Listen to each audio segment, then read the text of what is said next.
Heel hooks definitely work, right? You do not want that. Yeah, Like definitely. not even on your best day. That's not where you want to be. Certainly. But real quick, folks, we want to go ahead and give some acknowledgement piece here to some of our sponsors at the CJJC Cage. But first, to Woody in the Cage.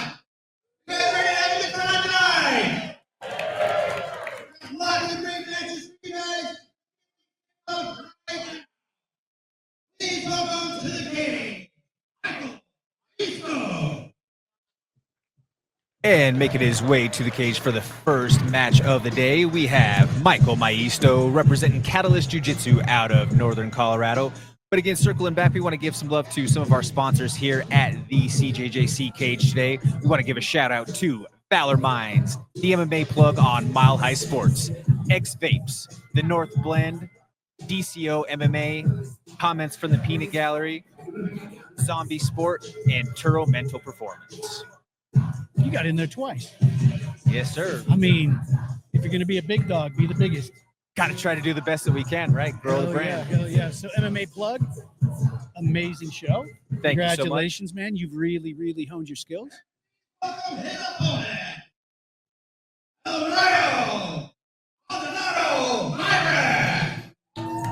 And now making his way to the cage, we have El Rayo Maldonado representing Vibrant Jiu-Jitsu today. I'm glad you're in charge of the names. I do my best. And you know, Trevor, when I have to work UFC shows, what I love about the UFC is they have a database of everybody's name. Yes. You go in and they have a playing of them saying their names. name. I love it. So I've tried to do that at a lot of shows where if I have the opportunity to meet with the athletes before, I feel like it's my job as a play-by-play guy to try to figure out, hey, how do you say your name to represent you the best? And no, it's self-admittedly, exactly I do butcher some at times because there's some complicated names out there, especially you get some of these K's, H's, and B's. There's some difficult names. First, out of the red corner, representing Catalyst Jiu-Jitsu, please welcome Michael Easto.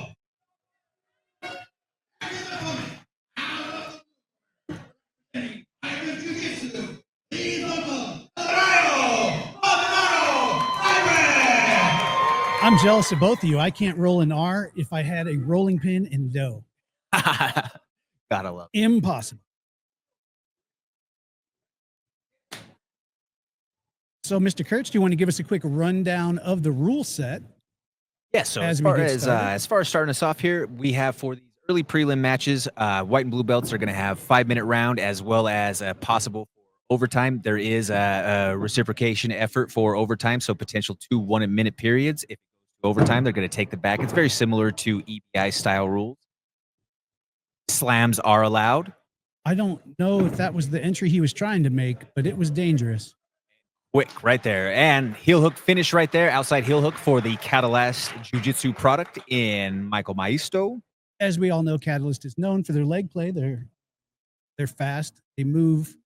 And if you go jump straddle both legs in front of their face, they're going to grab one and snatch it. Oh, certainly. And they have multiple athletes that are going to be competing here today. I think that this definitely has to set the tone in their locker room, their warm-up area that, hey, you know what? We went out and we got one on the board right away. Out of the red corner, Michael Easto. There we go. Not even a drop of sweat on him. And congratulations there to Michael Maisto. Michael Maisto also adds to the annual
fancy in my seat.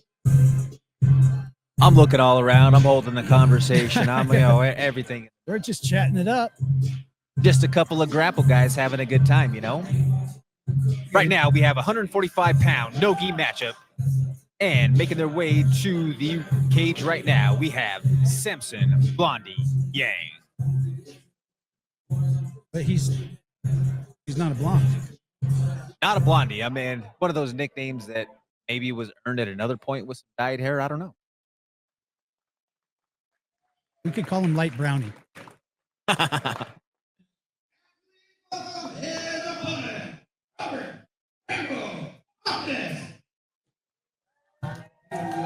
And representing Logos Jiu-Jitsu, we have Robert Rambo Bafnes. Logos has really picked up steam over the last couple of years. Absolutely. They're building a league of killers over there. I'll say this, Trevor, that when they first were coming into the mix, Michael Liera went around to a bunch of the open mats around town and did what he does and pretty much said, hey, I'm opening up a gym. Come check us out. Little honeypot. Well, hey, I mean, it's definitely a very bravado-based approach, but it's hey, like, I came and put this work on you. Come learn. Yeah. I mean, if you can show up and do the work and it turns out that way, as it has for Logos, that's great. The other side of that coin would be, if you're losing limbs. That's absolutely. First, out of the red corner, representing PCO MMA, please welcome Samson Blondie Yang.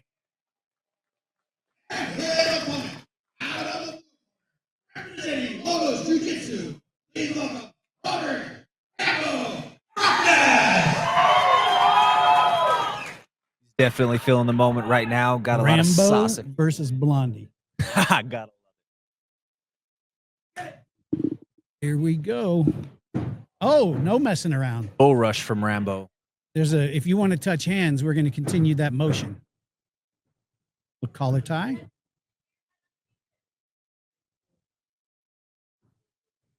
So, as with every CJJC match, there is no point system. It is a submission-only match. And we have a guillotine being started from Mafnas right now. Doesn't necessarily have the angle, but definitely making it uncomfortable for the single leg attempt to be finished by Blondie. Scoop double. Working from inside the guard now.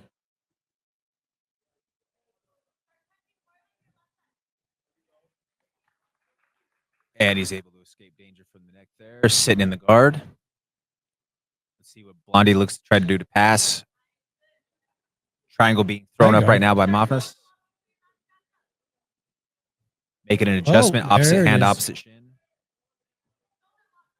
He's way out on the ankle or on the foot. He needs to. That crunch on the head is definitely giving him. Yeah, but yeah, you're totally right. That flexion of the ankle is giving some extra space for the triangle. If he can pull that leg through a little farther and get that knee on the ankle instead of on the foot, he's going to be in a lot better shape.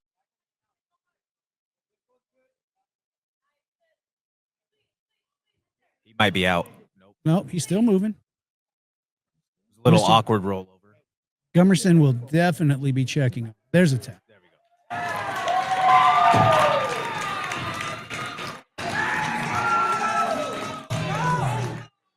go. Solid effort right there from both of these grapplers, but Rambo gets the job done today. Finishes in first round of regulation with the triangle.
Just go. Personally, I love it from the standpoint of just having the action push, because that would be my biggest gripe with some high-level grappling matches or certain rule sets, if you will. You can kind of stall and you could just play the game. Yeah, there's nothing more irritating than a guy knowing he's up by 2 points with 3.5 minutes to go still, and all he's going to do is try to be a wet blanket. I mean, it's not impressive. It's not good jiu-jitsu. I mean, if you're playing safe and you're only playing not to lose, then I mean, go to some of those tournaments, you know, where they're going to reward you for being conservative, for not putting your true skill set on display. But here at CJJC, you get rewarded for going after it.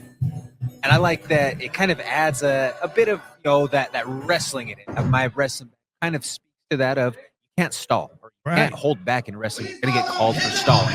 You have to move forward. Absolutely. So I love the thought of that. And I also we can slam here at the CJJC cage personally. If you're going to hold on to it, I'm going to set you down in the hardest way possible.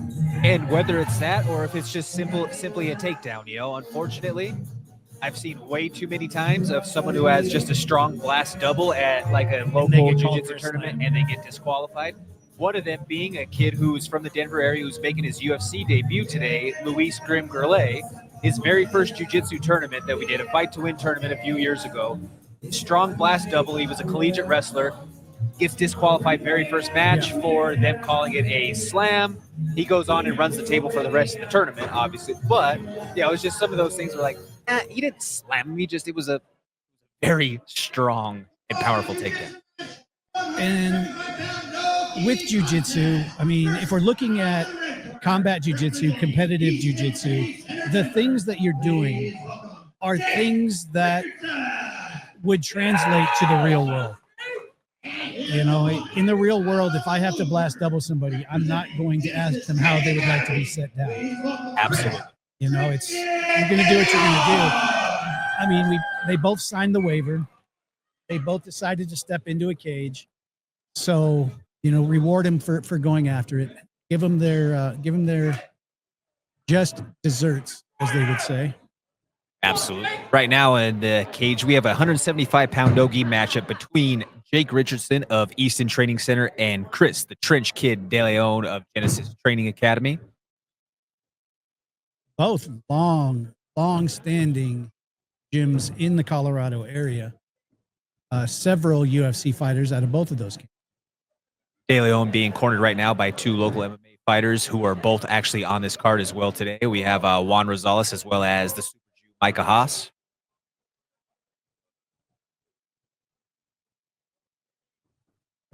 A little.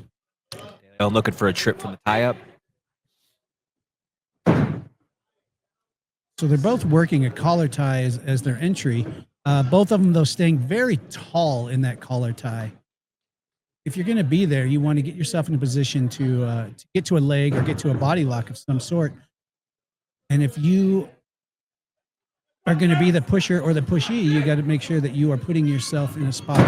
There we go. A little duck under to a body lock, just like I was asking for. Just like the doctor prescribed right there, we now have Richardson sitting in the guard of De Leon. De Leon with one butterfly in.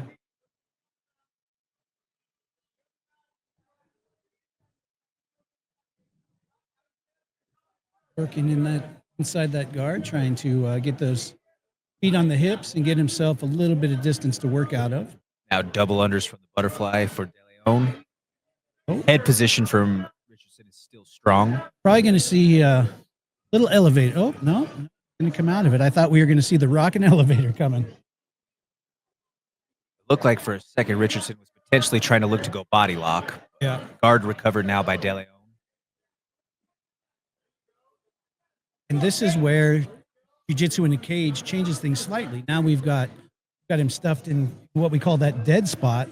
His head's in that corner where the cage wall meets the floor, and you don't have the ability to shoulder walk or get yourself in a better spot.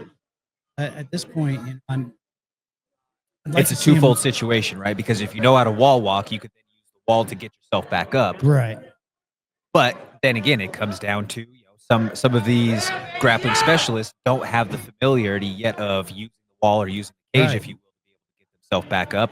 That's where then some of the MMA fighters who compete underneath our banner, they tend to thrive because right now they're like, okay, I feel fence, knee down, I'm comfortable. start to work Yeah. myself back up. Move my hips.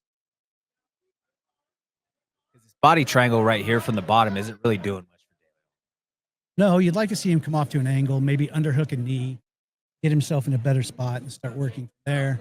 Angling off of the cage is going to be paramount for him because staying right there and buried in, keep those fingers out. There we go.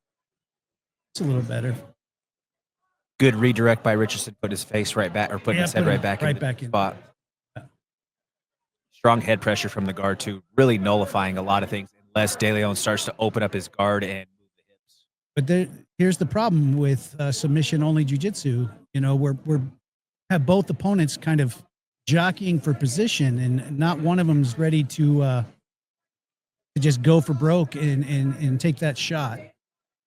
You know, if you have someone in your guard and submission grappling, it's not a great look. I'd like to see Richardson now start to do something to pass the guard. Got to pass the guard in advance. He was not interested in any leg play whatsoever. Do we have the guillotine in there? That's tells you got looking for anaconda That now. looks like a little anaconda, yeah. He hooks it up. Short, but he's got the leg collected, which He's is going to closing want to space. walk that hand. There And he goes. gets the There's tap. the tap.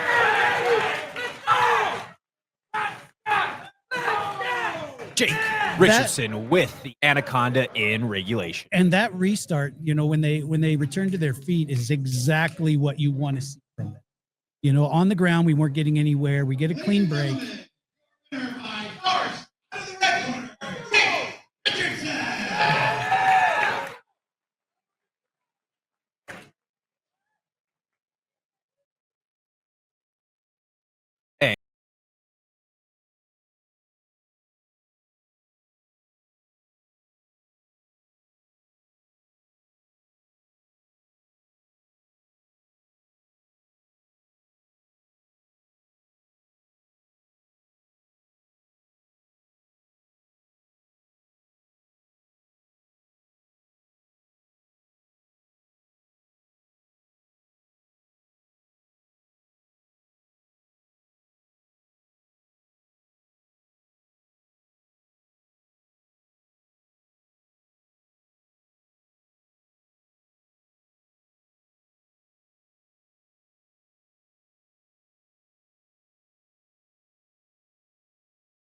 As far as the card, fight posters, future shows, all of that can be found there.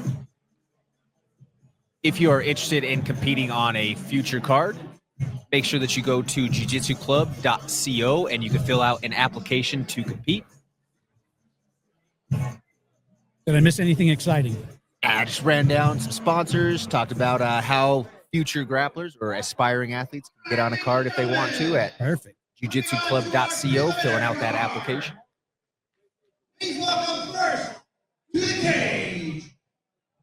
Out of the red corner, sponsored by Dollar Mine, Giovanni Baez.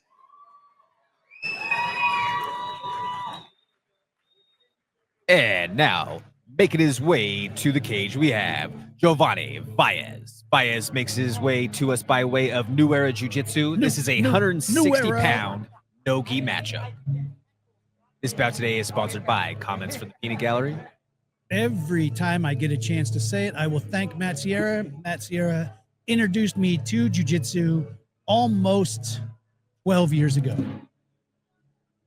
That's quite the journey right there. Yep. Every time I see him, I still thank him. And he's a tremendous person to deal with or to work with from this side of things. Absolutely love it.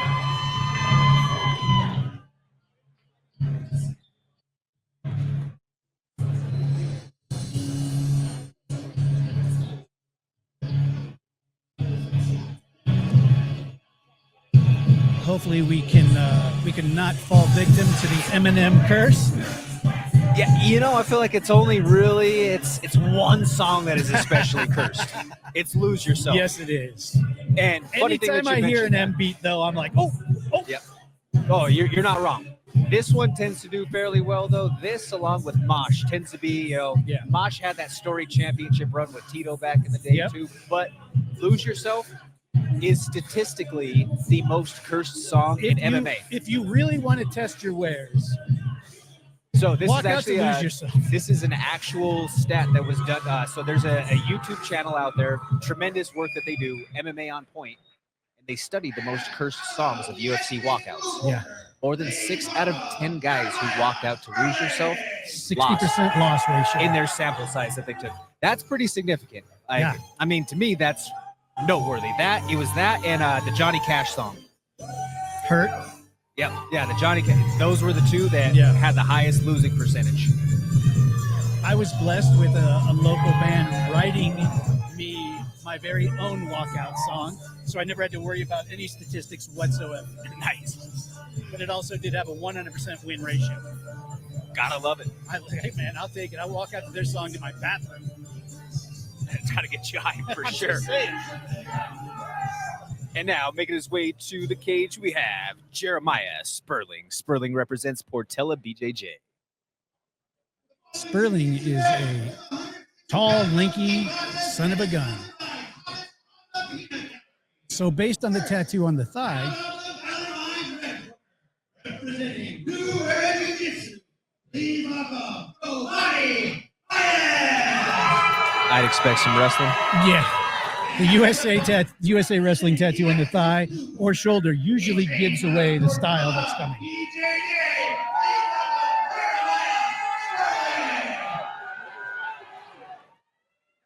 My guess, we're going to see a wrestler stance, a head tap, and then a double leg. I'm just guessing. We'll see how close that comes to fruition here. I Trevor. could be completely wrong. There's the head tap. There's The the ground ground tap. changes. There. Now we just need entry.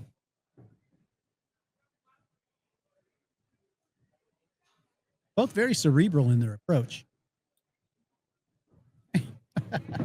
Oh, we got the single I and missed dub, it not by the a double. You missed the single. type of takedown, but you were damn I near was right right there on with it. it. Oh, He's going we- out for the whoa, straight whoa, ankle whoa, and the immediate whoa. tap. Straight ankle finish for Giovanni Baez of New Era Jiu-Jitsu immediately in regulation. Yeah.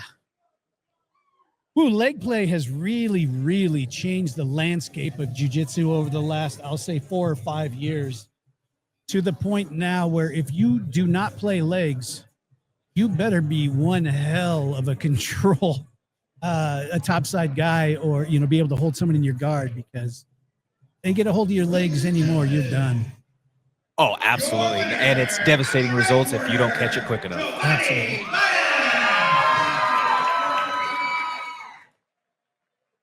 We're getting a lot of matches where there's no sweat. I mean, hey, he came out and was you could tell that he had a game plan. Like, I think that's what it comes down to with some of these, with these quick.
Two as well. This is we have Owen Body Bar, who competed on our last card, was a hard fought matchup. But then we have Blue Hernandez, who's coming to us from the Sub Hounds.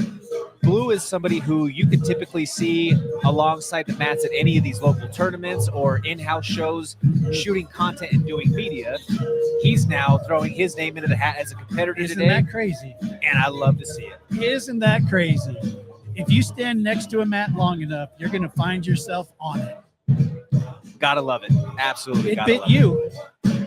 And he bounces around to a few different spots of training, but obviously Sub Hounds is who he calls home with the boys who fancy themselves with back takes and leg breaks. Some pretty sons of bitches over there. I gotta say, that's my favorite rash guard of the day. Yeah, that's the one. Wu-Tang. Wu-Tang. Or Wu-Tang inspired, I should say. From what I heard, Wu-Tang ain't nothing to... Gotta protect your neck, Trevor.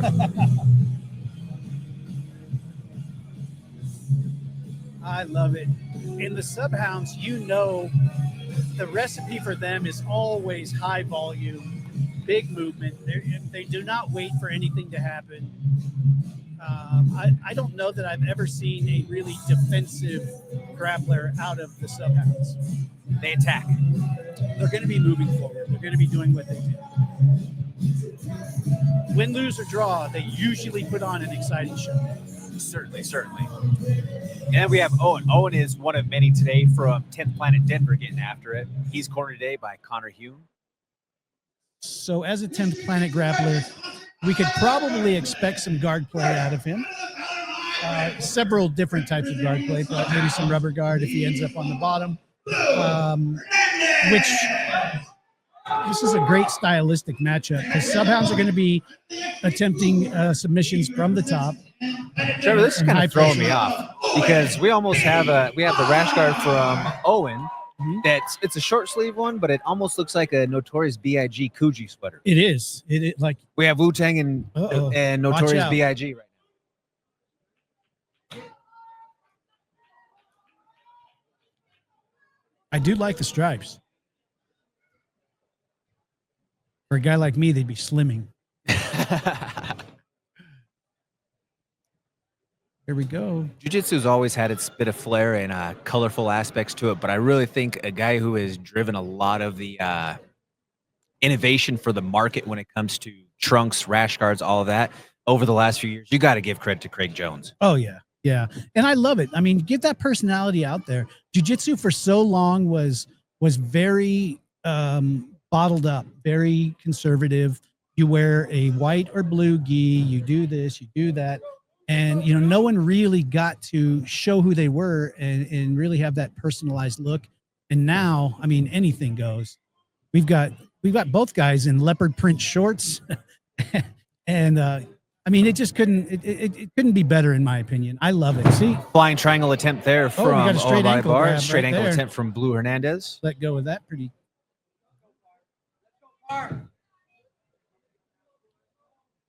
You know the flexibility out of the 10th Planet grappler is going to be looking there. for the heel hook now. Yep, he's gonna try to alligator roll his way out. And he got it. Congratulations to Blue Hernandez with the heel hook.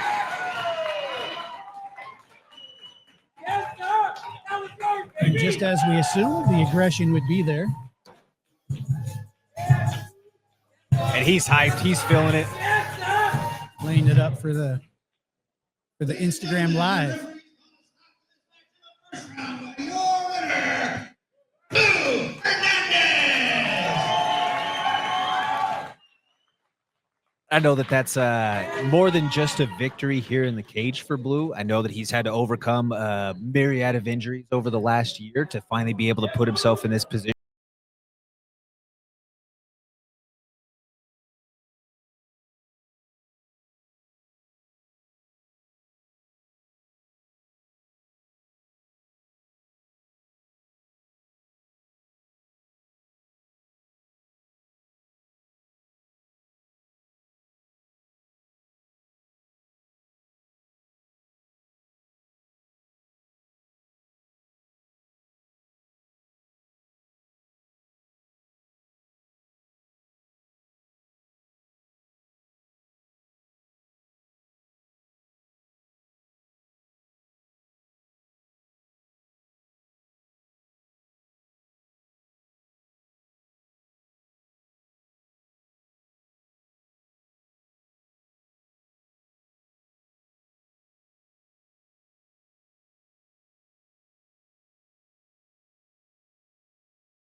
10th Planet making themselves seen today. I like it. Yeah, there's a lot of both 10th Planet and 10th Planet Parker. This is basically what they put on one of their stories yesterday. This is a 10th Planet Civil War. There's 10th Planet Parker going against 10th Planet Denver guys. Can we get them against each other? We need some matchups. Where's it coming? Where's it coming? One thing that I will say about Robert Taylor is he always goes out and competes his heart out. He's had some matches where they didn't necessarily go his way. Sure. But I have to give credit to the man in the arena who continues to choose to put himself into the fire, to lay it out all on the line. And whatever happens, happens. Once the actual competition happens, it's the fact that he has the grit to go out there continuously, to put himself in there to test and hey, dare to be great. And I'll tell you, I'm jealous of guys like Mr. Taylor. I wish I could be tall and lanky in jiu-jitsu. So many more things available. When you're built like the old original UFC 55ers, 5'7", built like a bowling ball, jiu-jitsu's different. Definitely. The only thing that I will say, in terms of, and he's still obviously, he's a young kid with a lot of future and a lot of growing to do in total, but where he has kind of had some weaknesses, if you will, and I don't mean to say it in a disrespectful way, but he's gotten beat by manpower. He's gotten beat by guys who are physically stronger, that have more horsepower. There's a difference between, being a young kid who's athletic and being a guy who's a little bit older, fully developed and has that quote unquote man strength. And the difference is very, very noticeable. First, out of the Colorado Red, representing Planet Worker, please welcome Robert Taylor. And his opponent, out of the X-Wing, representing Planet Denver, please welcome Tyler, Iron Giant Shapiro. So the Civil War has begun. I'm going to take 10 Planet for the win. We really went out there on an extreme branch. I'm hedging. Got Tyler, the Iron Giant Shapiro, in the blue rash guard. Robert Taylor in the black rash guard.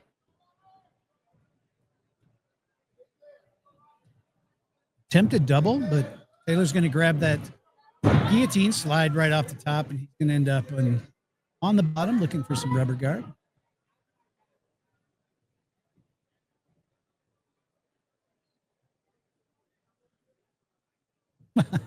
I don't know what that was. I'm not sure. We heard like 3 beeps. Yeah, I'm highly surprised that a 10th Planet matchup is still on its feet. Yeah, both of these guys are jockeying for position in this tie-up from the feet. We did see the level change and a takedown attempt already, but hey, it's going to be a matter of time. We're going to probably see a big mat return right now. That hand out of the cage, son. Oh.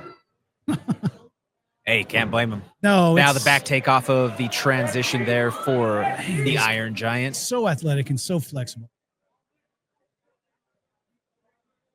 Protecting that choke hand, keeping it up out of the way.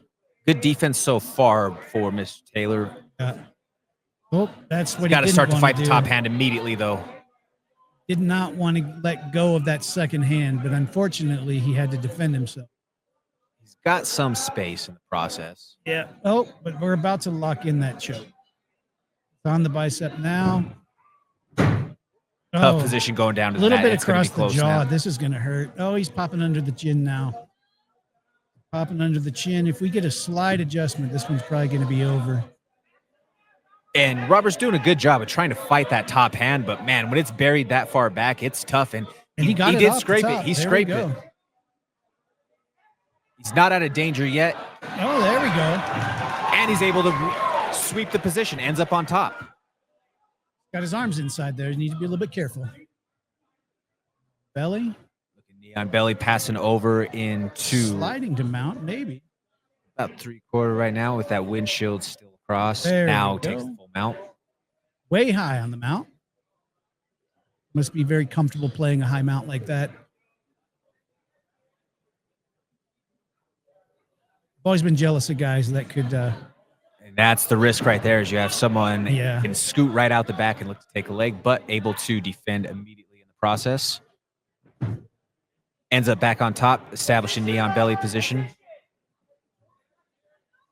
Very impressed by Taylor's calmness. He's had himself in a couple bad positions, in a couple scrambles that he could have easily let go of or lost, and accepted the position or accepted the change. See a similar scramble right now. Yeah. Going back for an armbar tap. Wow, great job from Mr. Taylor. Congratulations to Robert Taylor picking up the victory today. He gets the bounce back by armbar, finish in regulation, score 1 in the Civil War for 10th Planet Parker. Ladies and gentlemen, your winner out of the red corner, Robert Taylor. Great job from both competitors. I'm always just so impressed by the flexibility.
Right now, making his way to the cage, you have Juan Rosales of Genesis Training Academy. Now, Juan is a fill-in the last couple of weeks. This was originally scheduled to be Seth Tumbleson. Seth Tumbleson sustained a training injury. That opened up the door for Juan to come into the mix here.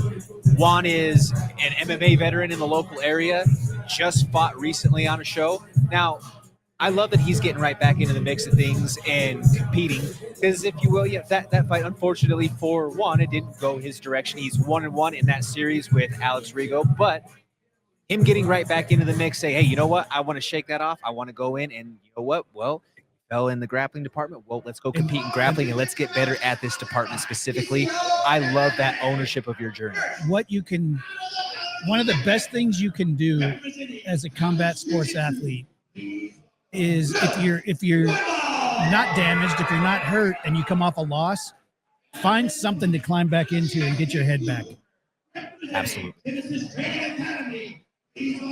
And this, what the Pep Rockies have done with CJJC is giving those other combat sports athletes the venue to come in, hone some skills, maybe get their head back in, coming off of an MMA loss. And they're One thing so about Juan comfortable. is he is fast. That's what I would expect to see. Juan Rosales is lightning quick in there. Never been said about me once. Likewise.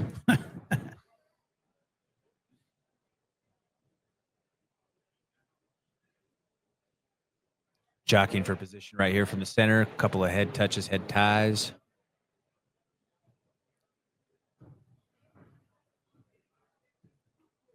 It looks like he's having a conversation with himself in his head.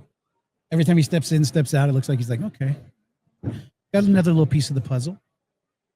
Single leg. I mean, you could very well be right. I talk to myself when I train. I'm sure that, one of my best friends in the world, Yusuf, is all. Everybody in the world or everybody in that 3-block radius knows when Yusuf is training. Yeah. Doesn't matter. Yeah, Yusuf is a unique one. One of my favorite people. Just in a way, I don't know. I find it a way to kind of reassure, keep the calm or the metronome inside the ears going, if you will.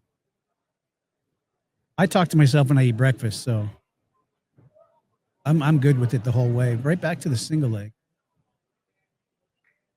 We were just here a moment ago. Rosales was able to fight his way back out with no problem.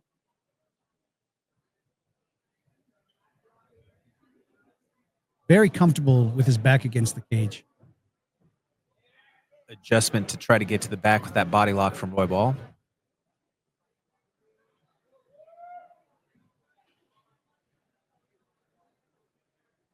Roy Ball's got one leg weaved in for his hook now. Now he's working for the body lock with both arms under, which is going to be a lot. Oh, he's got an arm trap too. Switched his leg on the entry. Right now, he has a chance to He has potentially two pull on off and one do that on- Henzo Gracie take. Yeah, he had the 2-on-1 on the opposite side. It was perfect.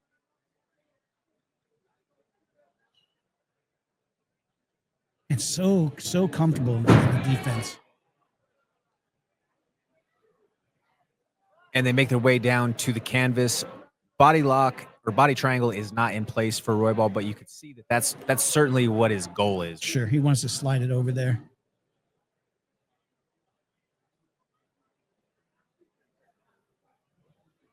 Nice control of that far ankle. Keeping himself safe.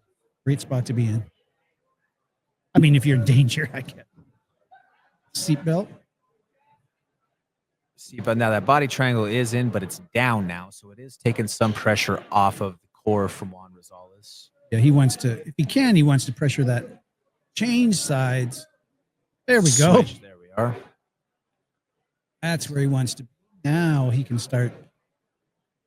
This is not a good position out, if you're Juan. Stretch it out, arch it out a little bit, make him uncomfortable. That's where people are going to make a mistake with their hands and give you the opportunity to take their neck.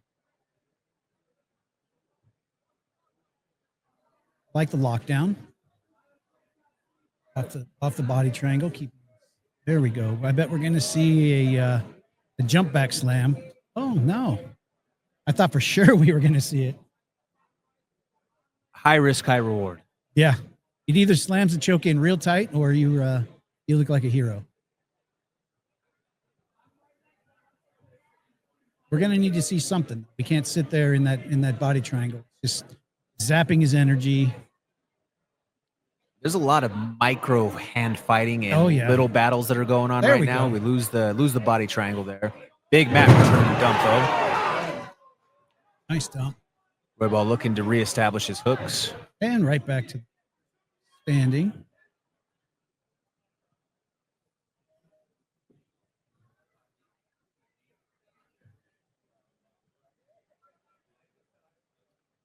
Right back where we spent the majority of the round. Roy Ball looking to establish the back control again. One hook in. Oh, nice crossface. Crossface working for a little muffler going on under. He's working over to the shoulder. It's across the chin right now, but definite. Oh, good defense by Juan. Lost the view for a second. So comfortable fighting off those chokes. Got short time here in this first round. Looks like we're going to be going to overtime for the first time today, ladies and gentlemen. All right. How does overtime work? Overtime, we are going to have 2 1-minute periods. As far as the decision, if these overtime periods expire, the decision is going to be based off of the action that happens in regulation. However, within these 1-minute periods, there is going to be the opportunity for a finish to formulate. You are going to have these grapplers take each other's back in the process to start off. We are starting off with Juan Rosales on Will's back. And with 1 minute to go, you really want to start establishing some kind of choke. I mean, off of the back, you're going to want to get them down. I'd like to see that seatbelt back on, maybe start working for the choke. Almost looked like Juan was trying to weave a head and arm to where he could swivel over in the process.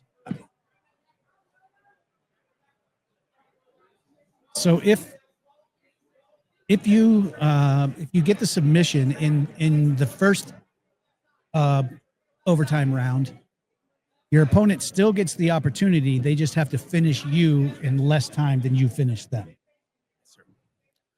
Yep, so you get the chance to get your lick back.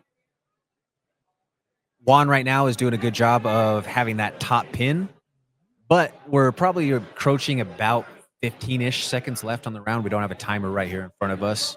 Again, 1 minute, it's tough. If you don't have that choke established right away, there we go. Now, all the marbles. Nobody wants to go to a decision. No, nobody wants to. And I feel like it's even tougher in grappling as opposed to fighting because it's so interpretive. Yes. And if the person who is judging, if they're a wrestling-based grappler versus a sport jiu-jitsu leg specialist or someone who likes to work guard play, you might have two very different scores. You may reward a guy that played in bottom guard because you thought he was active based on the type of grappler you are. Absolutely. Oh, we're on the jaw. We're on the jaw. I don't know that we're going to get it. And Juan's a tough kid. He'll be able to probably tough out the crank. He's fighting that top hand, but this is definitely dangerous territory. Yeah, when they're on that jaw like that, you got to bite down on your mouthpiece. Try to keep and hope that jaw structure clenched as much pop. as you can so that you don't get too much movement, because having that jaw dislocated is a real bad day. Absolutely. No, got to bite down. A little bit of TMJ is better than a dislocated jaw. Yeah, I'll take that every time. I like to eat too much. Yes, absolutely. All right. And congratulations to both of these grapplers for going out there and going the distance. Hard fought affair all the way through. Unfortunately, now Paul Gummerson has to make a choice all on his own.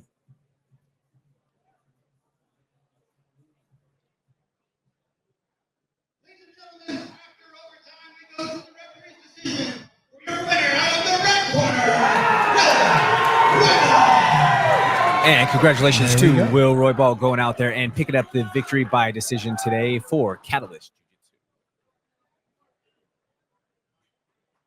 And I don't think either competitor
3-0.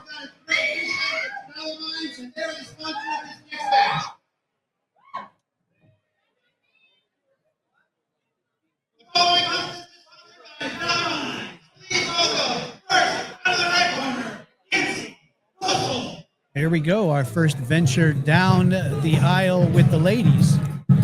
And this matchup is brought to you by Valor Mines. It is a 155-pound no-gi matchup.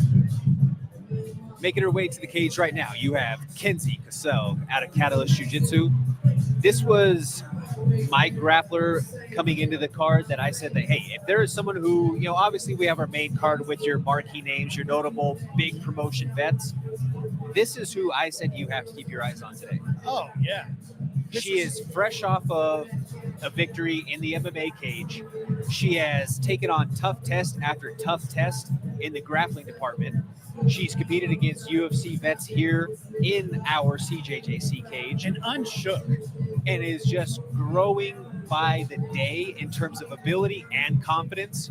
I mean, it's just like blue steel. She looks across the cage as if everyone is just there for her taking. It is Kenzie's world, and we're just living in it. Yeah. She's got a stiff test today, though. She's going to be taking on Brittany Cordova of Onyx Jiu-Jitsu. The last knee bender.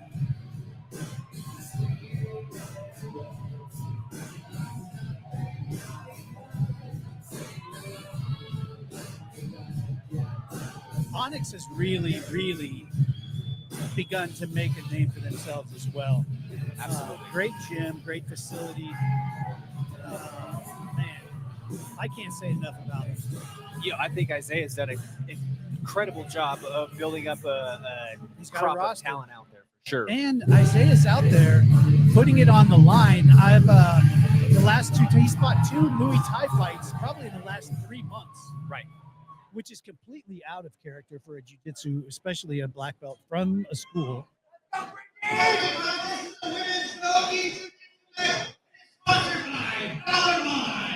It's something that you would, I guess you would say that's leading from the front. Yes, it is. Please welcome Brittany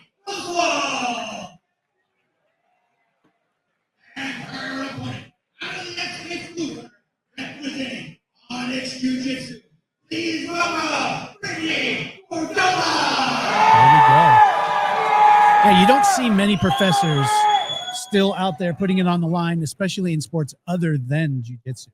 Correct. Nobody wants to look bad. Aggressive approach right away by Cordova. Cordova pushing Kenzie back against the cage. Kenzie heavy on the neck.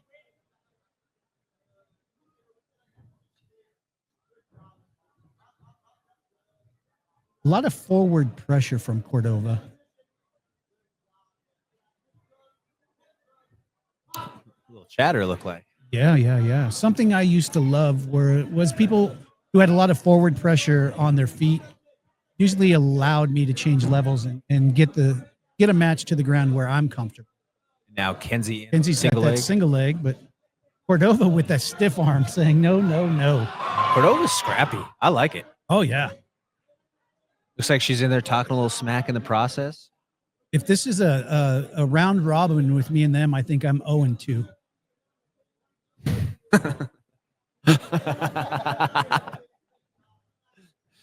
I'm not seeing a match I win in there. That's that humble speak from the competitor himself, you know. I don't know about that, man.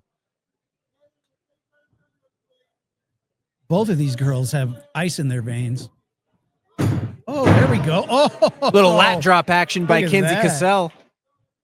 Not too often we see throws coming from the ladies. No, she had both those underhooks just exactly as she wanted, trying to get herself into mount. She's going to end up with a half guard. Probably fine with that right now, keeping a lot of pressure on the top end.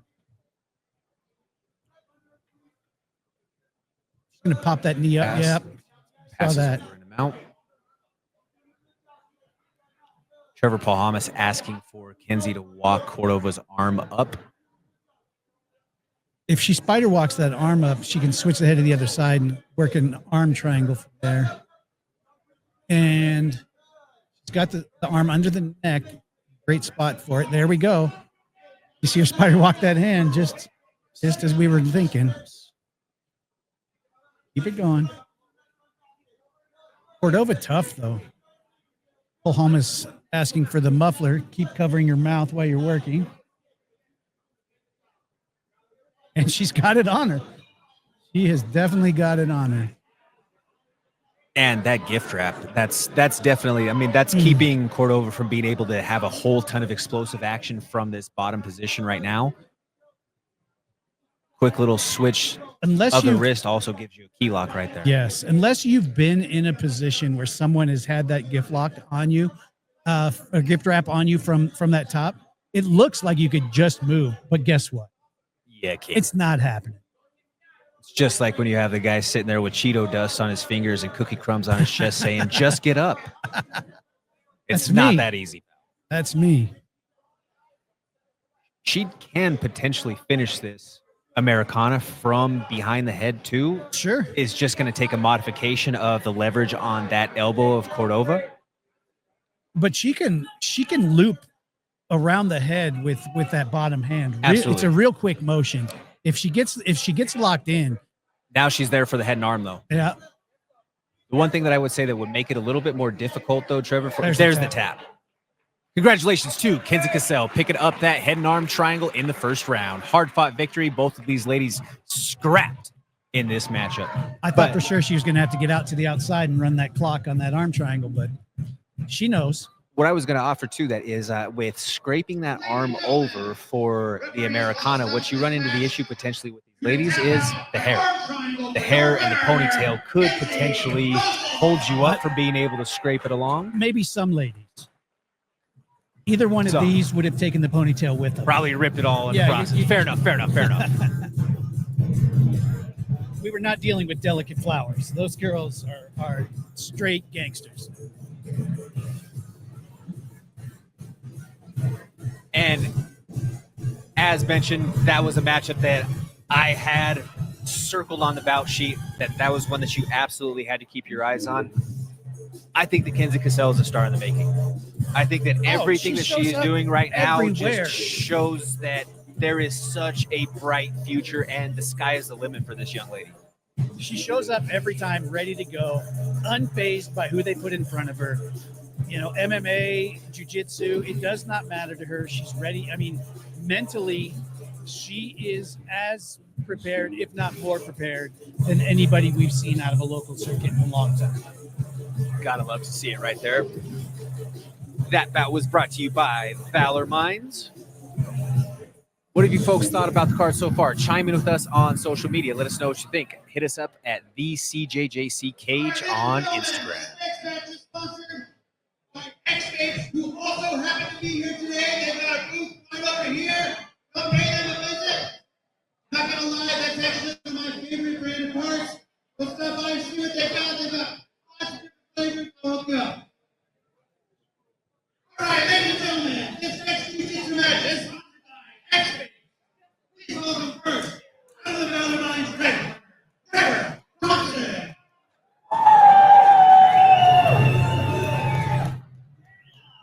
This bout is brought to you today by X-Vapes. This is a 175-pound no-gi matchup. This will be one round of regulation. Making his way to the cage today, representing high-altitude martial arts, we have Trevor Thompson.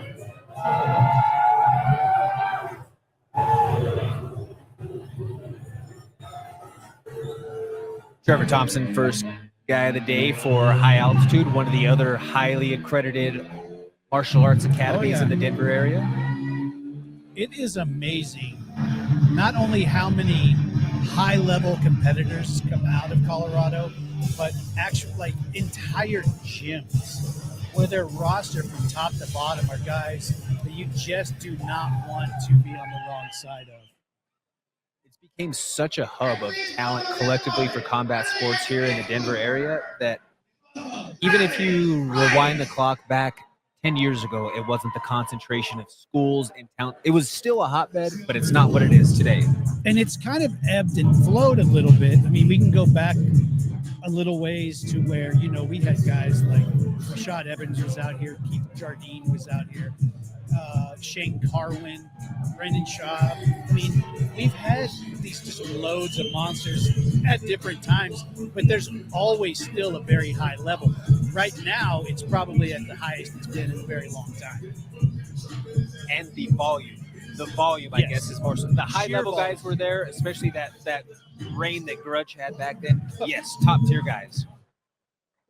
You know, to say that right now, well, I don't know necessarily geographically with the Stampede, but last night we were down in Rhino for our Mile High Sports opening day party. Mm-hmm. At the number 38, within a 5-block radius, there were 3 different martial arts academies. Yeah. So that's just one little section of town. There's one opening up probably in the locker room here right now. I wouldn't be surprised.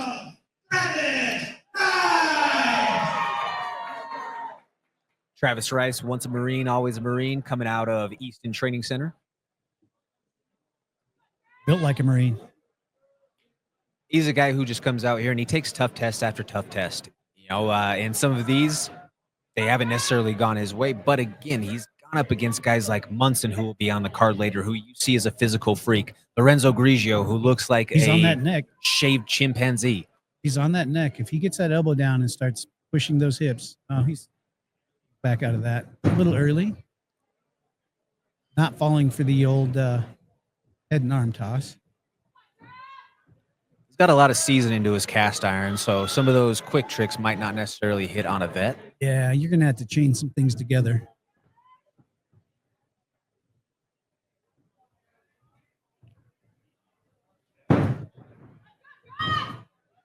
Got a new sponsor ideas for the future, Anaconda Fightwear. There we go. We've had about 4 or 5 grapplers on the card yeah. today who have had Anaconda gear. And if you've grappled for any amount of time, you probably need one. They make great products, whether it's the knee sleeves, the shoulder sleeve, all of that. Big scoop double for Travis Rice. And he gets the crowd electrified with that scoop slam. This is exactly why I came. I want to see that high octane action, and those big doubles are beautiful. Working inside the guard, we got one butterfly in.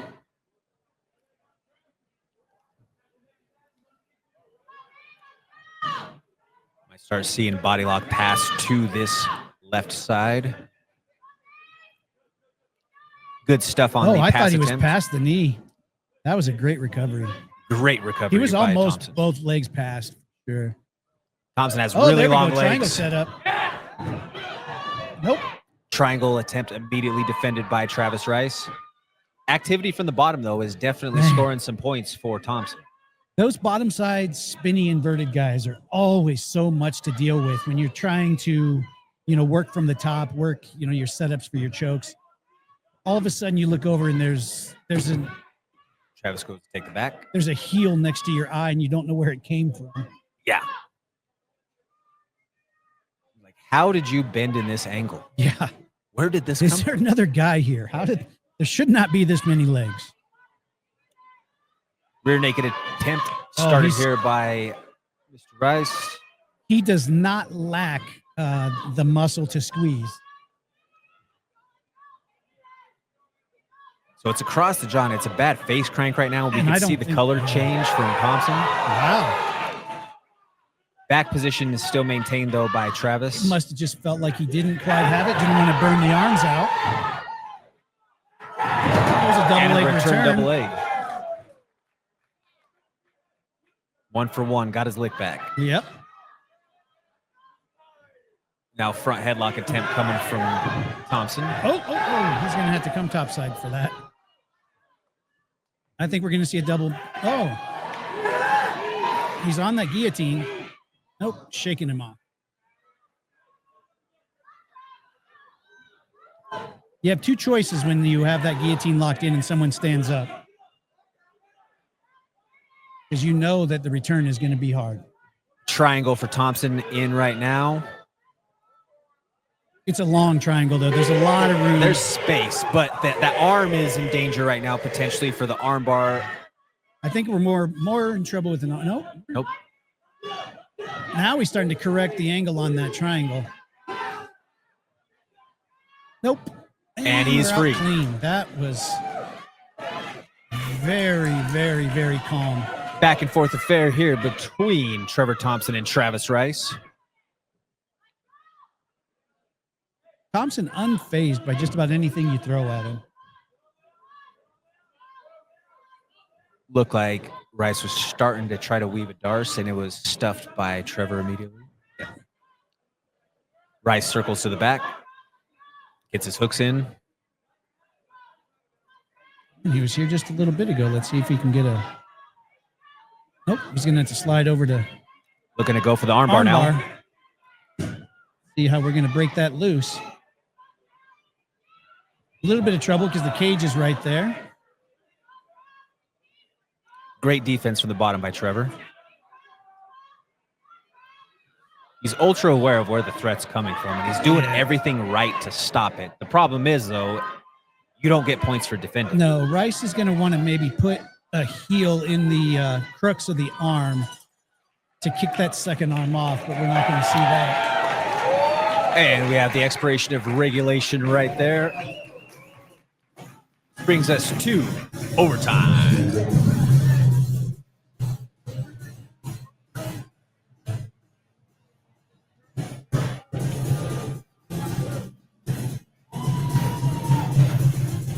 This is where I feel for Mr. Gummerson. You never want to keep running him out like that.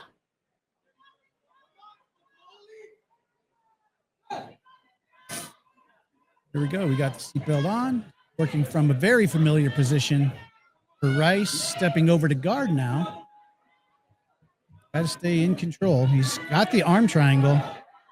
If he Tough might angle. Yep. If he's going to want to clock that out and shove that arm through. His hands are on the wrong side of the head, so he's going to want to take that left arm, punch it through as far as he can, or he's just going to go back to that arm bar right now. Hyper awareness from Trevor Thompson keeps him out of danger from that submission. Yeah, with that arm triangle, you've got to punch those hands through the other side, or you're just going to burn your biceps up. Shoulder lock working. There we go. Now working for that arm bar again. He's got to clear that second arm. Just not. There we go. Now he's starting to kick it off. There it is. Oh, not enough time. Great job from Thompson defending that entire time. Because there was danger mixed with danger there. Absolutely. All right, let's see what Thompson has in his arsenal. It was a very back and forth regulation round. So this is anybody's match still. Oh, Rice if you're no, Thompson, you have to go for broke, I feel like, right now, getting this submission to not leave it up to chance. But you also remember during the entirety of the regulation, they spent a lot of time right here in this position with Thompson threatening that triangle. It's kind of reiterating it to Gummerson in his mind. Remember this? Yeah, and ultimately, again, it comes down to, are you giving credit to action from bottom, or Trevor also spent a considerable amount of time defending? He did. He so did. It's the action of both sides. He's got an arm. I don't know if he can straighten it out there. He's pretty stretched long. True grit displayed from each of these competitors. Oh. Close. Razor close. Razor. See the decision here from Mr. Gummerson momentarily.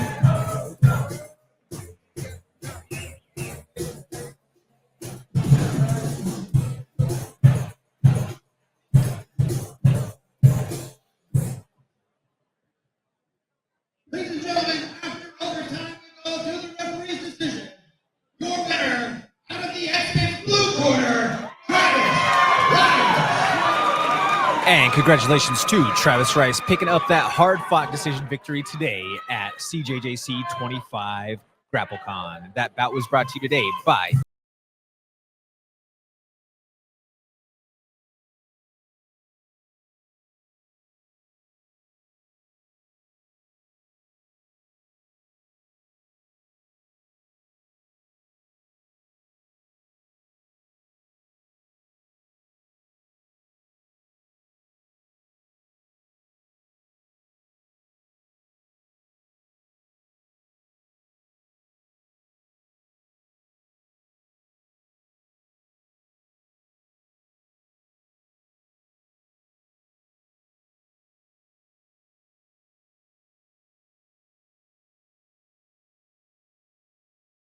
X Vapes, Turo Mental Performance, and Zombie Sport.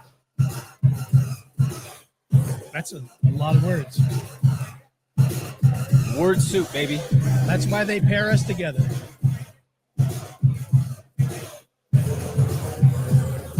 And with our last bout of the prelims, we're going to have those introductions by Woody momentarily.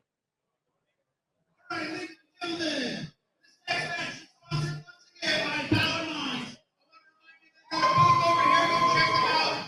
Power Lines, nourish the mind, honor the brave.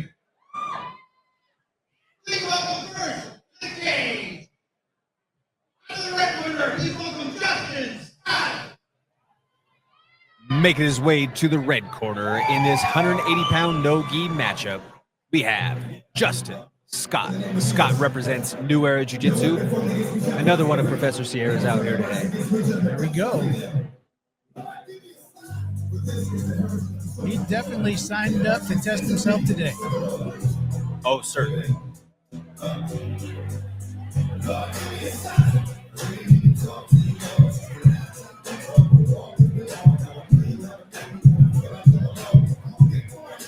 He's got my vote for favorite walkout song of the day so far. I was just going to say, man, I really do appreciate the walkout selections we've had so far today.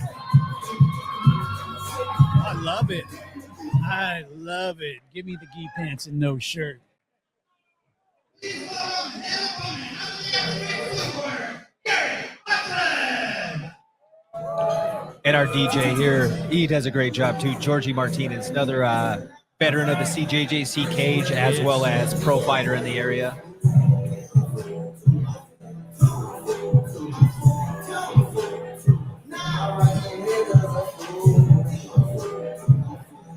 Scott is taking on a bull of a man in Garrett Munson out of Black Tie Jiu-Jitsu. Did you say a bull of a man? A bull of a man. I mean, this guy is all diesel. I'm just worried about context. I didn't go that far. Hey, you open the doors. I'm going to walk through them. Please do. Please do. Keeps me in check.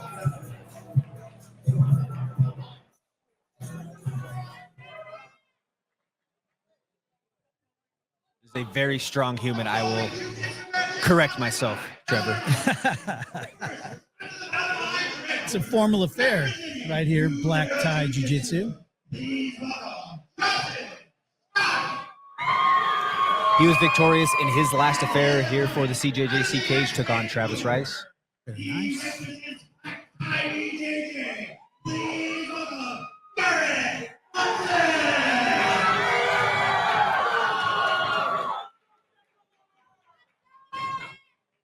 If there was a picture of I Was Born to Compete, Mr. Munson might be on it. Oh, certainly. Peering up past that brow, he's ready to go.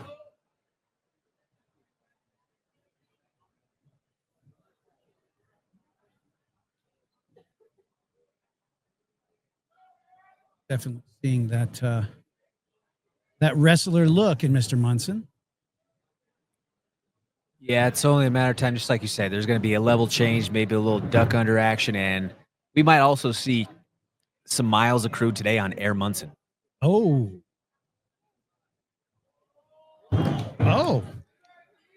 Guardful. That's one way to go. I did not expect to see that. Not even a little bit. I will second that. quick attack on the back as soon as it Scott. presented himself. Waste no time looking for chokes. If something is open, he is grabbing. Justin Scott establishes that leg triangle. Munson does a good job of putting the body triangle down on the mat. On the I can still breathe side. Exactly. That's what happens when someone puts a body triangle on me. Yes.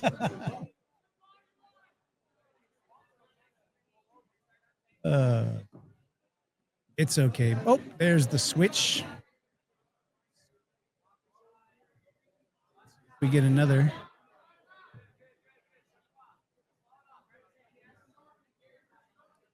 Munson controlling that head and almost pulling himself all the way through. But a great transition from Justin to be able to end up on top in this mounted position here.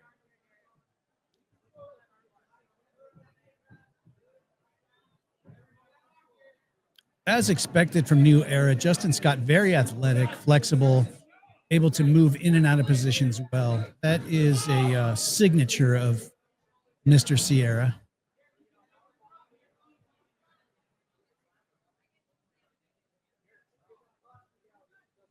Hands on those hips, controlling the posture a bit. I was going to say that elbow in the thigh. That's be quick to see a triangle shot up right there from Justin. Yeah.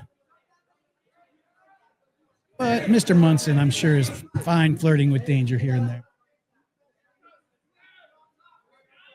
You got to play with the wild side a little bit, right, Trevor? I mean, Got to kiss fire and walk away whistling. what do they say? If you ain't living, you're dying. Very true. One butterfly in right now for Munson.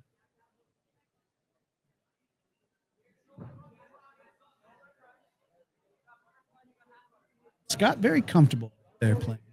Gets himself right back into mount, but he's got head was in trouble for a second, but it's going to be tough to guillotine from bottom mount. Correct. I'll never say impossible anymore, but very difficult. Munson has that arm on the inside, preventing the lock of this top triangle transition, going back to maintain the position nice for replacing Justin. that half guard. Giving up the back a little bit there. We don't want to see that. I think that's a good show of grappling maturity right there, in that he wasn't married to the submission. He threatened it. It wasn't there. He went back to make sure that he didn't lose the dominant position. And now he's on the back. And we saw the back slam and deeper into a rear naked choke. He pushed that choke in. This could go real bad, real quick. His face is turning red. Hues of purple. Nope. And he's out. I will say, Justin Scott. That's a wrestler's thick neck, though, right there, Trevor. Yes. 100%. Some of these guys, they have basically, it's just a cement pillar of a neck. Like if you remember all the way back to Matt Hughes and Frank Trigg, with Matt Hughes' face basically as purple as our GrappleCon logo. Yes. And victory picked up there. Congratulations to Justin Scott of New Era Jiu-Jitsu.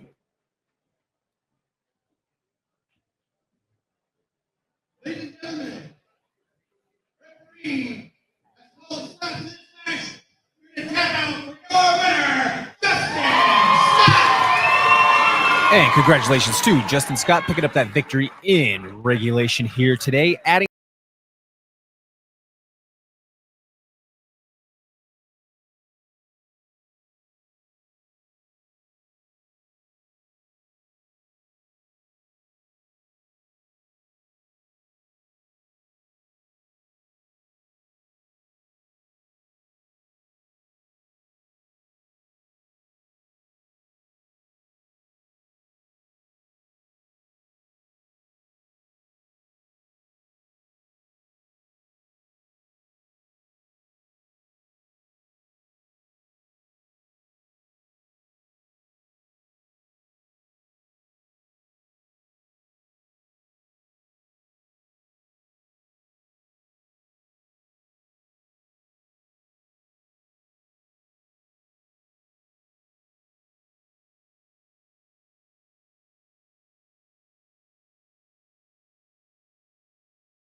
Love it. That's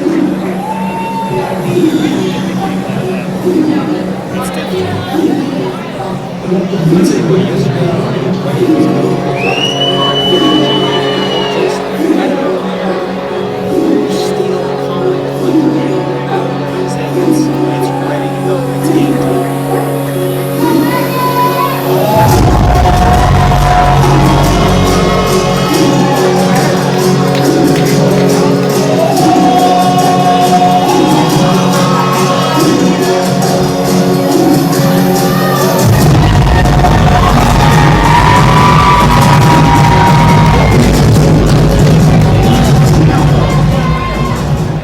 Keep it around. The following jiu-jitsu match is scheduled for one round and is sponsored by X-Ray. First, out of the Power Mind red corner, representing Catalyst Jiu-Jitsu, please welcome Brianna Rice. And out of the X-Ray blue corner, representing Imperial Jiu-Jitsu, please welcome Maggie 7mm Bag Jennifer.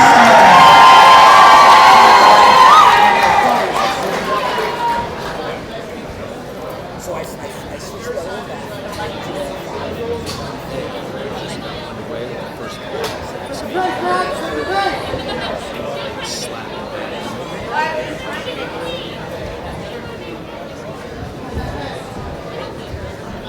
It's funny how that becomes so ingrained. It is. Even in a competitive match, you're still good.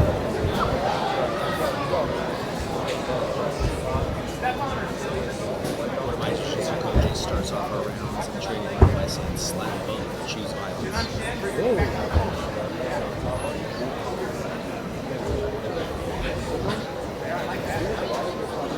I'm getting a lot of echo.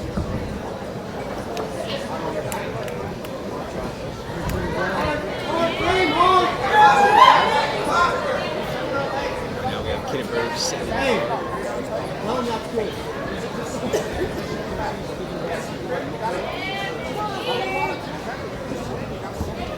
Welcome. Good to see you.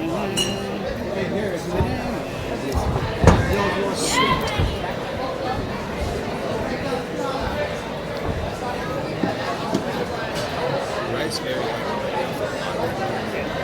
Very intelligent. She secures the lead, makes sure that she's not getting stacked. Keeps the guard actively open and moving.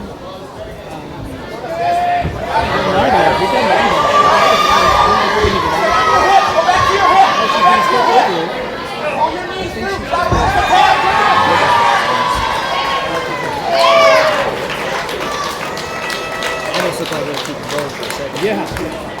Look like they're going to continue motion. Actually, just saw that. Ladies and gentlemen, referee has stopped this match due to tap out for your winner out of the red corner, Brianna Rice.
I like this pressure.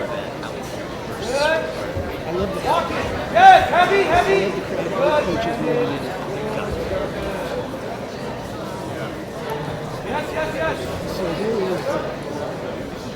here's the thing about the jiu-jitsu. You can end up in That collar. spaces where you start to stalemate because it's easy to hold someone in the same way you can reach up and grab them and moving. Really focus those it's not as slick and fluid as another time, but when you got someone get off, you know where they're getting at. Exactly. It's so much friction. It's if you're in the wrong side of some of these attacks, it's the old adage that we all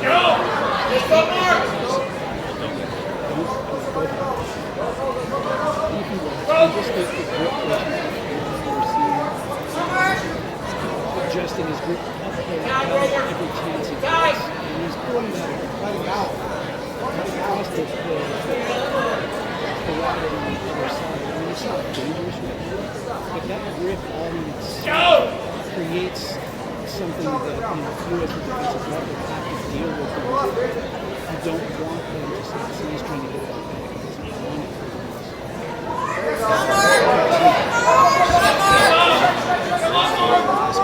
How much is that tax?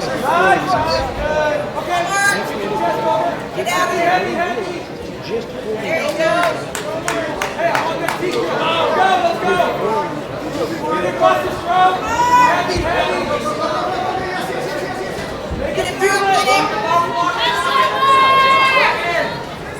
I know. Heavy. Good.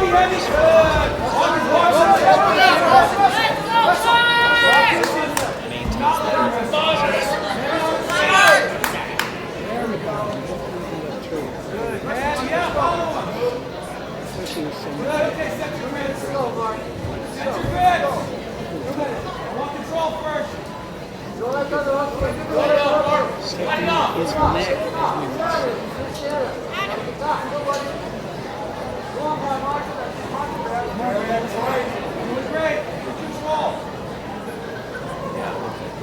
The inside. Come on, my friend, let's go! Go! Yes! Look at it!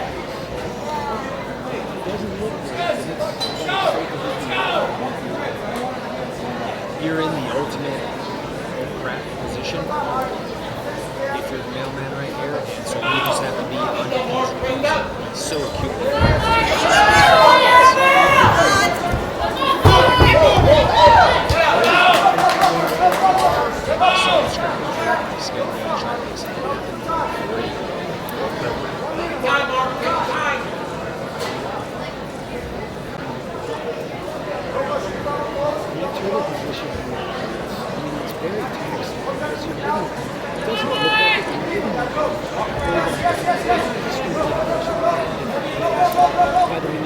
Manipulation. That's another point.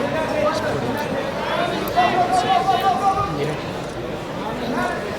I mean, in Nogi, you start to sweat and you get a little stiff and you can move around a little bit and get out of precarious situations. And you have to do that. And you really have to make very, very, very informed decisions.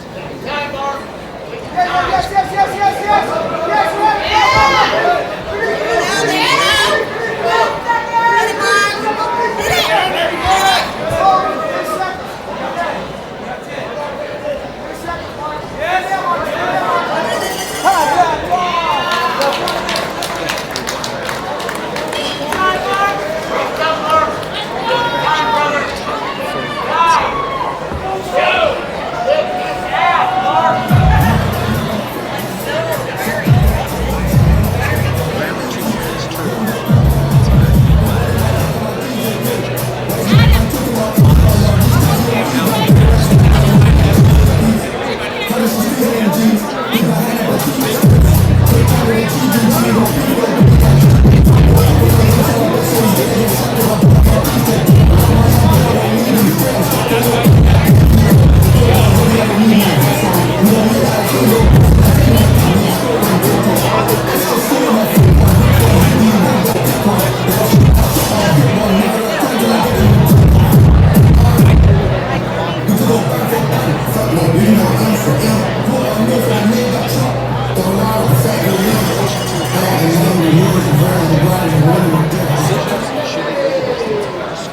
Based on the performance and information.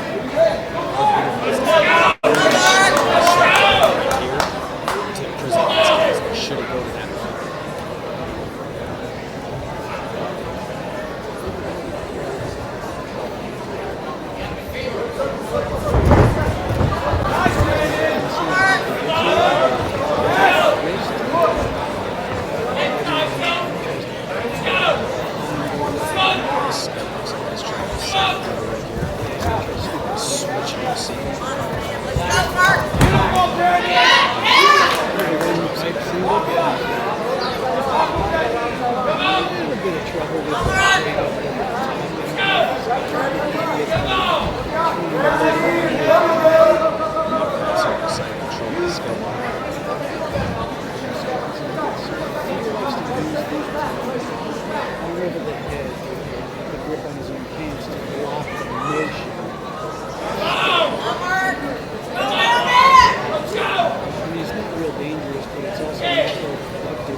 Let's keep him out of danger. It's not to really do much to create space or to start the transition process out. You want to see setups. In submission grappling, this is where sometimes it's a little more problematic.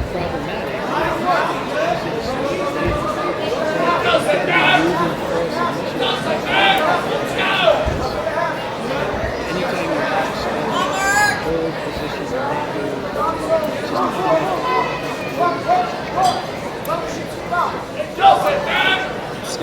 right in front of his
And then they get around to it and look like they're just not passes. And it's not that they're not being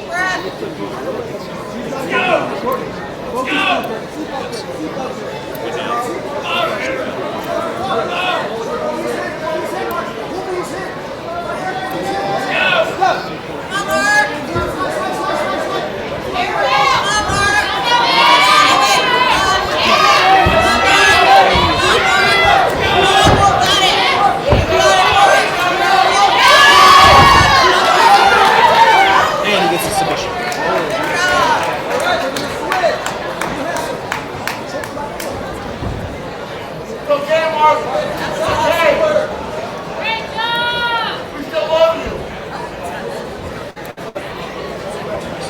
He has got a chance to put himself back on the board here with a quicker submission, OT, and reverted back to the referees. I'm not sure how much time he has, but it's not.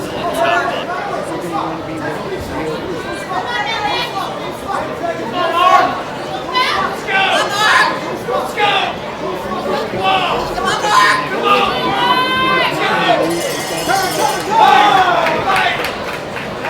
And victory goes to Randy Smith.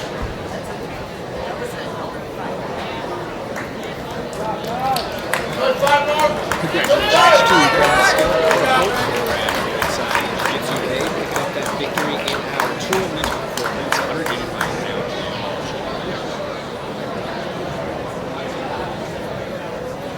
Ladies and gentlemen, your winner in overtime with a bow and arrow choke.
Oh, I gotta see it. Ladies and gentlemen, the following jiu-jitsu match is sponsored by Dollar Mine.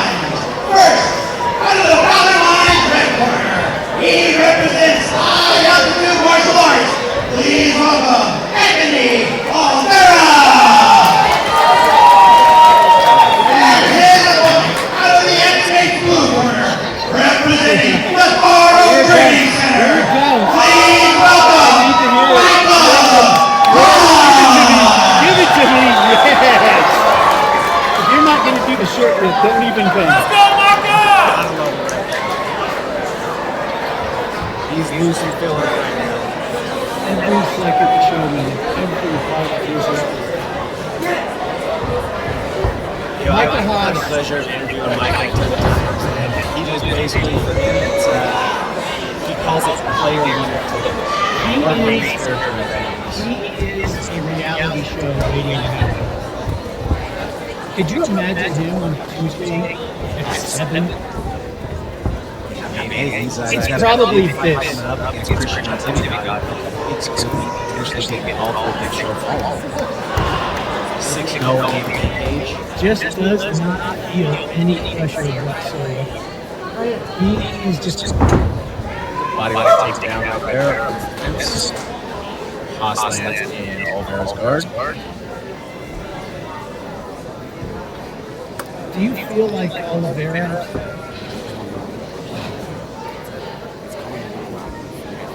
Haas playing inside the guard, Oliveira trying to control the posture at this point. Pretty much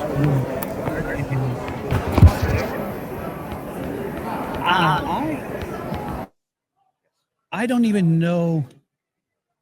I'm not even sure if Haas realizes that there is anyone else in the room besides him. Did you see Haas just looked up and gave the "I can't hear you" from inside the guard? The ultimate showman. Not surprised.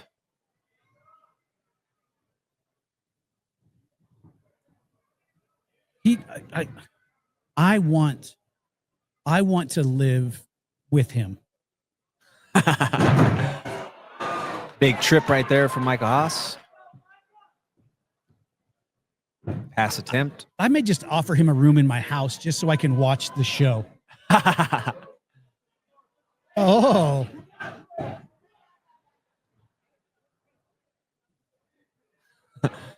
He did tap. Little games. Yep. Yeah, I mean, if we're being true to the word, in a court of law, if they were to ask you, was that a tap? I mean, was it a the only tap? appropriate response would be, "I tapped that ass." Yes. I mean, oh man. And a scramble gets Is he them both even back working up to for the feet. setups, or is he just enjoying the ride? And is Oliveira, like, how do you prep for a guy like Haas? Like, what? I mean, you can only stay within your game plan, but it's got to be somewhat frustrating for a guy who is basically, you're grappling a cartoon character almost. Oh yeah, absolutely. And I don't he's got think a big Haas would toothless take, smile rocking right now as he's going into the tie-up. I don't think Haas would take that offensively that I called him a cartoon character, because it's exactly what he is. And I'm telling you, I would probably either just be laughing so hard or frustrated that everything I'm doing is being met with Hulk Hogan-esque replies. And right there, those Hulk Hogan pythons bring the body lock takedown right back down to the canvas.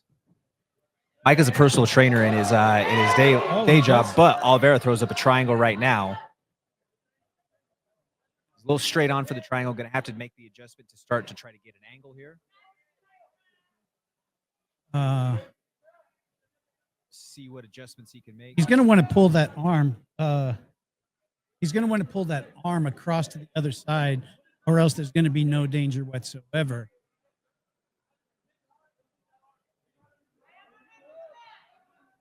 If Haas keeps that arm out to the side like that, is he in trouble? Yes. Is he in big trouble? No. There's He the tap. tapped. He tapped. Beautiful job from Oliveira. I am You could only hang out for so I am long. 200% impressed with the ability that Oliveira had in keeping himself composed within his own game.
After the final bell, right? After the final bell, yeah, I'll come guest with you, and then you come guest with Mike and I.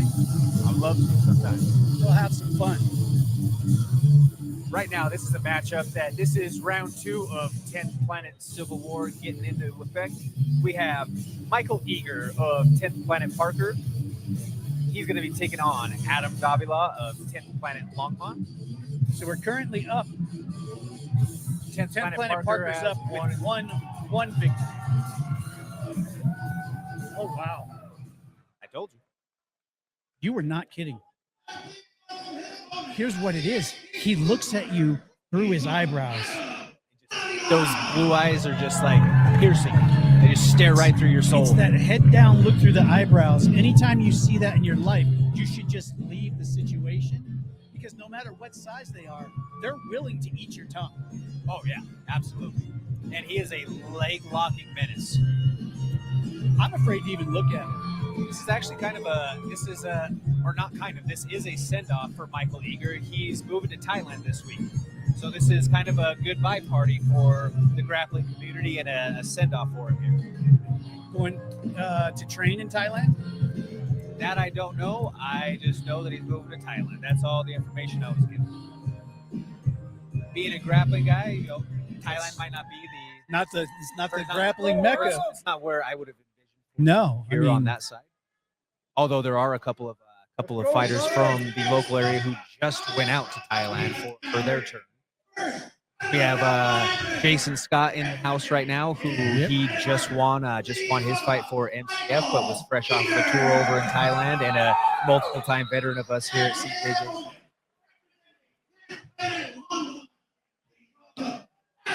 Thailand would probably be the worst place for me to ever go to train. Hot, humid. I can't punch. Terrible at kicking. Don't like to get hit.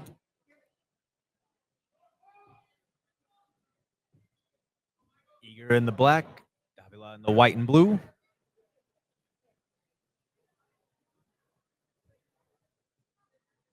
Don't think we're going to have a lack of movement in this. No, and I mean, Michael Eager is so skilled with the leg game. Just waiting. Look at that. Just waiting for a leg to grab a hold of. Anything. He's like, give me a leg. His last matchup with us, he finished by ham sandwich. What are those 10th Planet subs? Yeah. Sub names. I love Not ham too far sandwich. off of this heel hook right here. No, he's in there.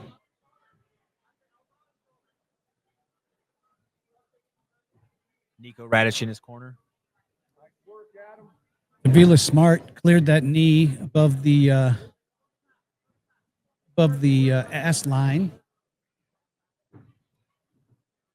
Keeps you in a good spot, but He's going to attack that leg every chance he gets. I mean, how do you combat that? If you, I mean, every direction, everywhere that Davila goes.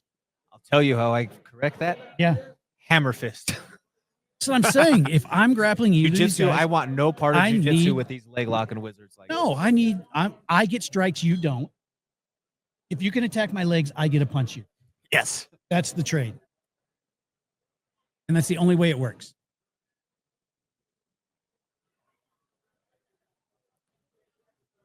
Is he He got a sandwich tattooed on his knee after that. was he watching a movie in his head? Did you see him just staring off into space?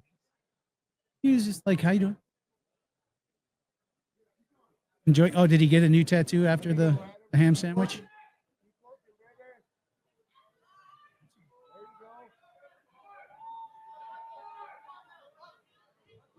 Oh, we got a little toe hold there. Action.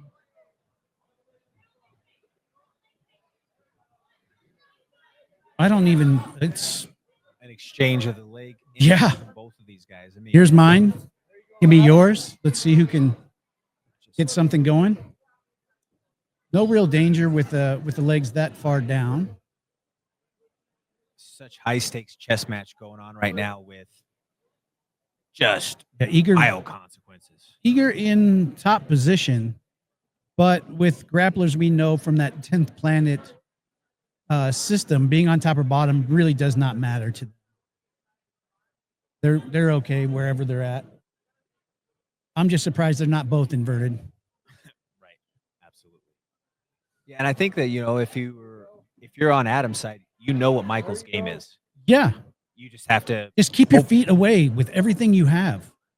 absolutely.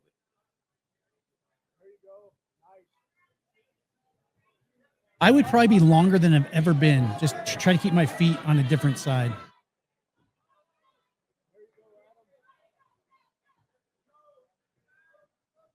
Their legs are so intertwined. I don't know who has control of what. It is. I'd be choking my own ankle at that point. Yeah, this is like the video of the fighter who armbarred themselves in Yes. that entanglement. He grabs something like, oh wait, I got myself in That was me. Yeah, the transitions from each of these guys. I mean, this is high level entanglements that are going back and forth.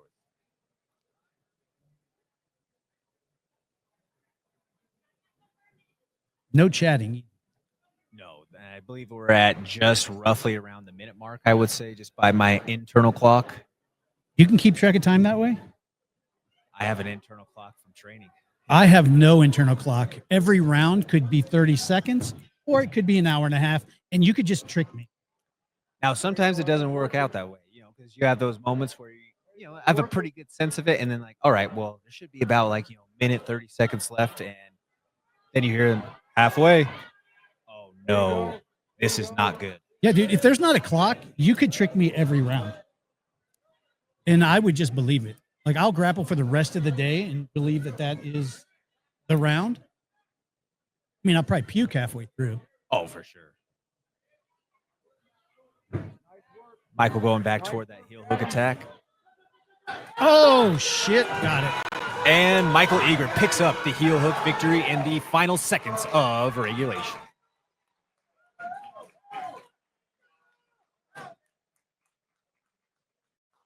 And you know, when a guy like Michael Eager has a hold of your leg, there's no need to try to be brave. There's no need to try to risk it. You just chalk it up. Correction, knee bar. I believe I said heel hook. You got him with there the, was got one him of with a those- knee hook.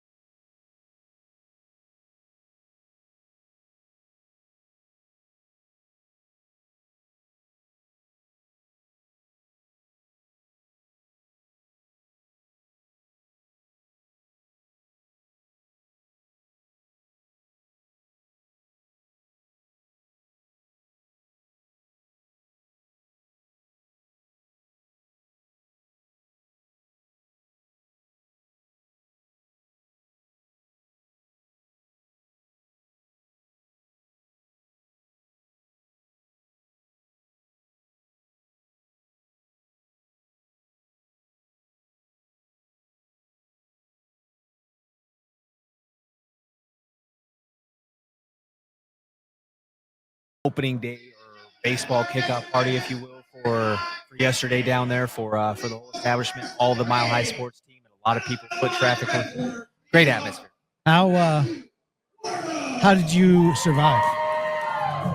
You know, for me, it's Water? easy. I don't drink. That's I don't me. do anything else. So, you know, it's easy out for me. Opening day in Colorado, Some of my peers, on the other hand, not so good, huh? it was a rough day. Yeah, I had a ton of the I'll be there tomorrow. I can't wait to see the show. Still saving a table for him? Table's still open, boys. Come on down. It'll be all right. This next bout is a 205-pound no-gi matchup brought to you by X Vapes. This is 2 rounds of this matchup. Making his way into the cage right now, you have Matthew Wargo of Academy of Grind.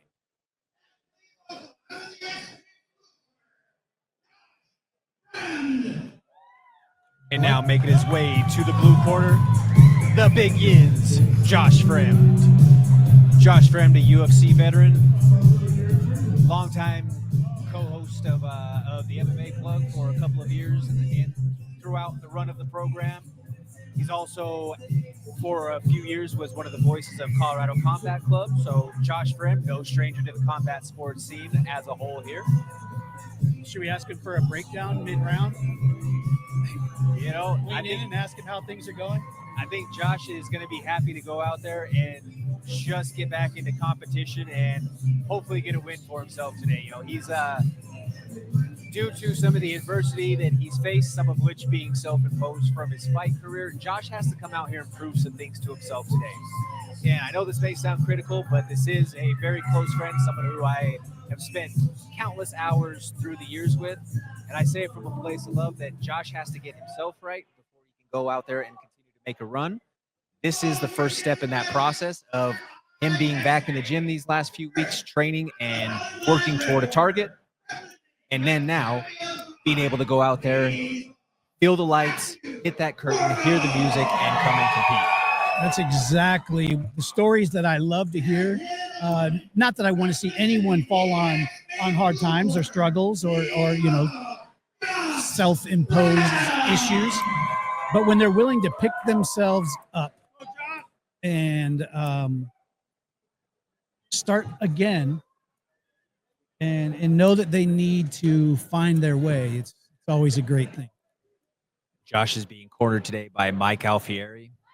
Now, Mike is probably one of the more high-level brown belts in Denver that should be a black belt, just has moved around a lot and has never been around in one place for long enough to achieve that rank. But I'll tell you this, I've spent a lot of time on the mats with Mike as well, and there's never been a single thing that Mike has ever showed or given even just a slight little bit of advice, hey, put your hand here versus here, that it doesn't work like clockwork. He spent about a year and a half training with B Team down there in Austin. So if Josh is taking instruction from him, he's in good hands. They both have roots in Pittsburgh, back to the Mat Factory. So a lot of that PA wrestling in the both of them. And he's put himself in a great spot right here. Josh in that top half guard position. Looking for a arm in choke. Borgo's going to, like he's trying to play some deep half. Josh looking for a short arm Dars. And that's the thing. Josh has such long arms, though, that Matthew can run this defense if he wants. And it's going to give him some alleviation. But if Josh can actually get his grip here, his arms are so long that he's going to nullify some of the defenses. And deep half, I mean, I like deep half a lot, but you got to keep their legs extended. You got to lock down that leg and really start to get them into more of a split type situation so that you can work. Nice clear right there. Josh found that little, the baseball kick to clear that bottom side leg. Yeah, funny story. You know, Josh is 6'5". He was, at one time, he was one of the tallest middleweights on the UFC roster. I went to elevator him one time, and his feet never left the ground. I was at full extension. He's like, that's a long tree to lift there, huh? But got a long way to go. And the rest of that round did not go well. I can only imagine. That's a lot of human to deal with. He's side control, handling himself just fine. little bit of north. Oh, look at that high Steps kick over into over Mount. for Mount. Probably easy to clear things when you can touch the ceiling with your toe. Exactly. Now Josh setting up his own head and arm There's choke an here arm for Mount. triangle. If he starts walking it out, this is going to turn into a problem. His elbow's a little high, but it's starting to see a head There change. it goes. There we go. No. As soon as he got out to the outside, Yep. he had all the time to adjust. The Begins with the big win in the first round, picking himself up the dub by arm triangle in regulation. I bet he just had the nicest fucking feeling go through his brain. And just that whole release of, am I still a guy? Yeah, and just as you said, yo, I feel like that has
And now, coming to the cage for our 180-pound no-gi matchup, sponsored by the North Blend, we have Nick Lowry.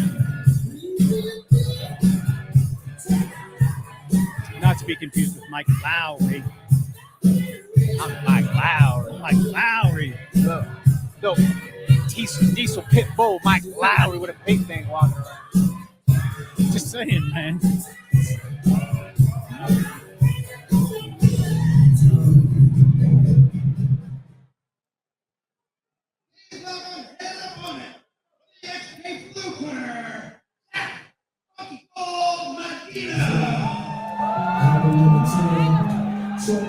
I love this nickname just because It works. I mean, it absolutely works. You can't do anything like. But then again, I think it reverts back to like, does anybody who is not my generation or older understand the reference? Oh yeah. You know what I mean? Like we've got a lot of 20-some competitors and below here today. They're like, what are you talking about? Do they know what the Funky Cold Medina is? I mean, do they have a clue who If you Tone don't Loc know, is? you better ask somebody.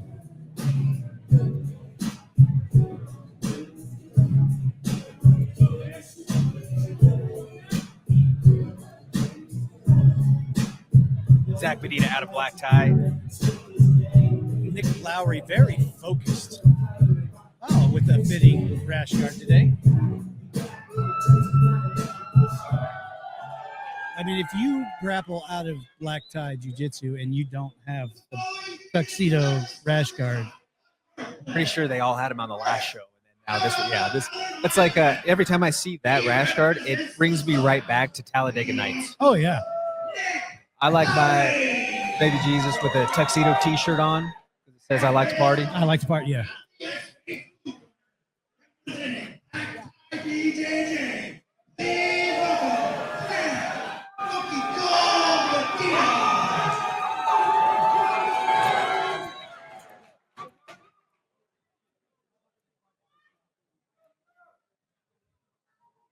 Over in Lowry's corner, his fiance, I believe, Sarah Mays, she's a phenomenal photographer who does a lot of grappling events. Also does great body work too as well. If you're in need for PT and that sort of stuff, phenomenal. That'd be nice to have built in at home. Oh, absolutely. Recovery. I don't know if you felt that or not, but the lumber hitting the cage moved our entire table. Oh yeah. You're getting after it. That's a lot of humans when you combine them. Yes, sir. And just the pure force. Yeah. Medina looking to pass from the top here. Lowry lacing that lead arm.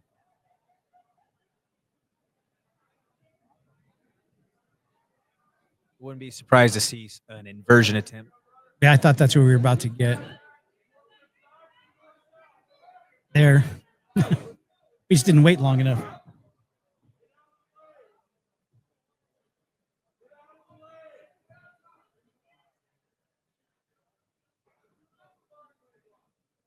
Saw Lowry.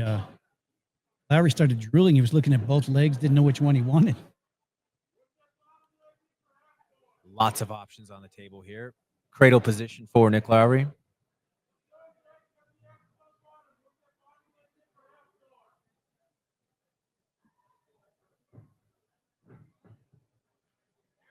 Transition up to front headlock. Brings Mays right back down in the 3/4 mount.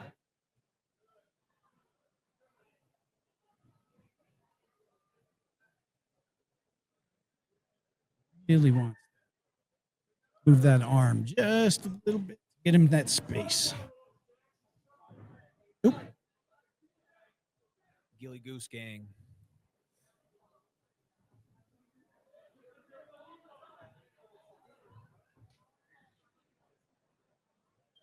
A lot of top pressure from Lowry.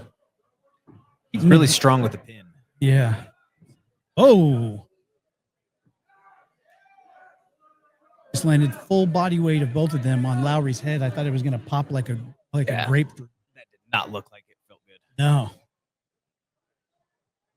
But it got him to his entry that he wanted. Yes. I would have probably had to stop and ask for a timeout. Yeah, definitely. Probably a second of, oh, wait. All right, I'm still here. I'm okay. Still in a grab match. I'm good. Can't hear, but I'm okay. And on the leg for the attack here. Defended by Mays. Or Medina, excuse me.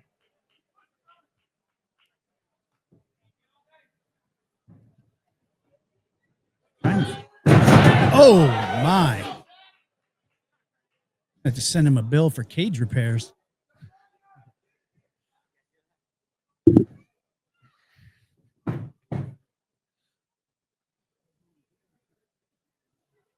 And now top position reestablished by Medina. They're having a little chat in the cage.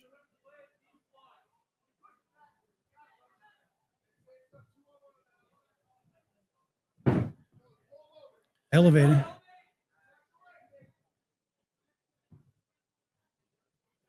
Got those butterflies in quick. Extremely quick. Sweep in position reestablished here by Lowry.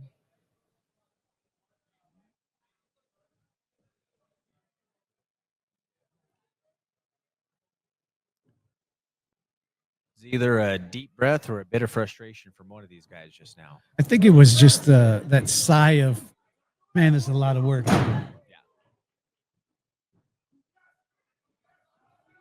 Knee bar. Uh-oh.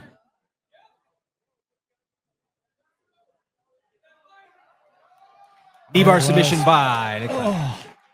Oh. That made me a little woozy.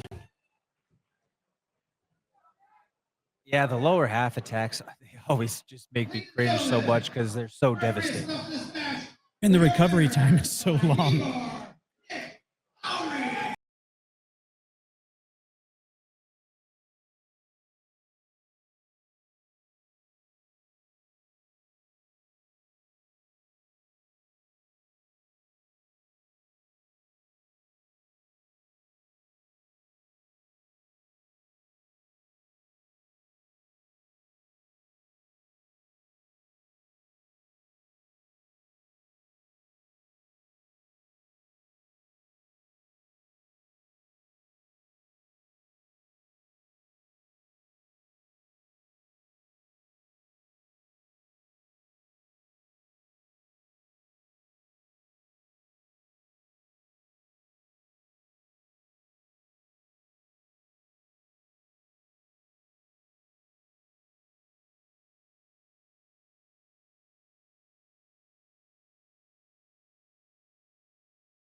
We have a referee change.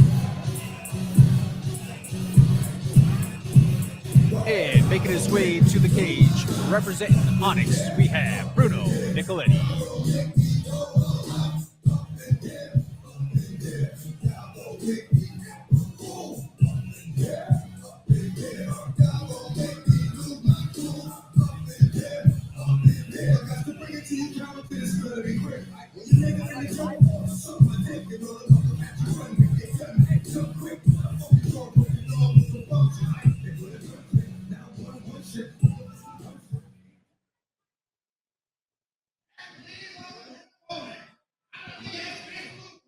Move the camera now.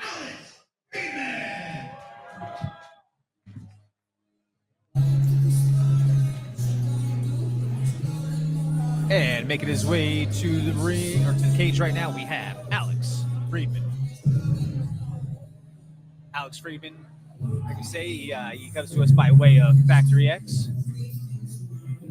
You know, until just a few days ago, Bruno also had a mustache. I thought we were about to have a stash on stash set of violence going on. You know what they say. People don't kill people. People with mustaches kill people. So they say.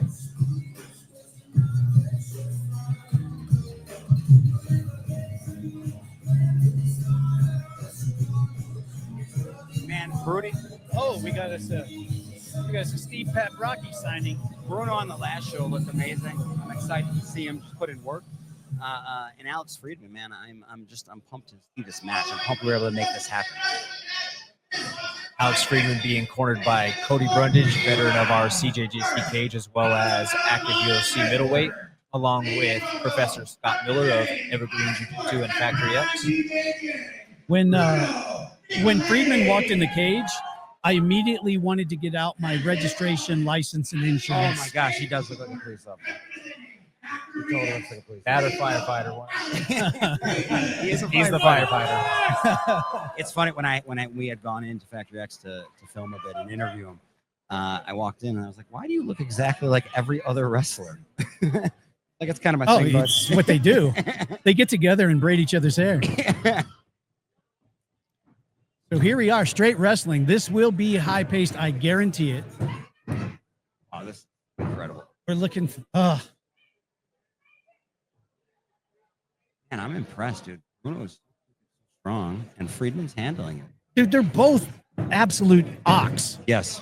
Wow, that reshot was nuts. You see how he posted his hand to recover and reshot at the same time? So he's counting the points here, so it's 10 seconds, and then he gets the takedown. Oh, it's a 10-second ride? Yeah, so the real quick, just for everybody out there, the way it works is we're making wrestling exciting again. So we're making the rules more exciting. So when you take somebody down, it's not an official takedown until they've been down for 10 seconds, and then you get awarded 3 points, and they stand you back up to do it again. We are taking the awesome part of wrestling. We still have pins, right? Yes, sir. So during those 10 seconds, to get you a near fall or a pin, you can score those points as well. You get back points? Or No, sir. no back points? No back points. Well, and there's the near fall. Right, okay. Oh, my God.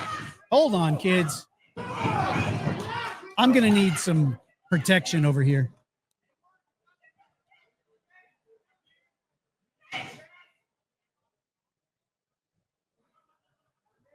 That's a hard crossface. Yeah, so you can see here what makes this so unique and cool is he when he got taken down, instead of just going to the belly and giving up, he had to try to get up because he can negate the takedown. Right, you have 10 seconds to to clear the takedown. clear the takedown. If you're going to sign these guys up again, Yes, sir. we're going to need to reinforce the cage wall. We almost had them in our lap.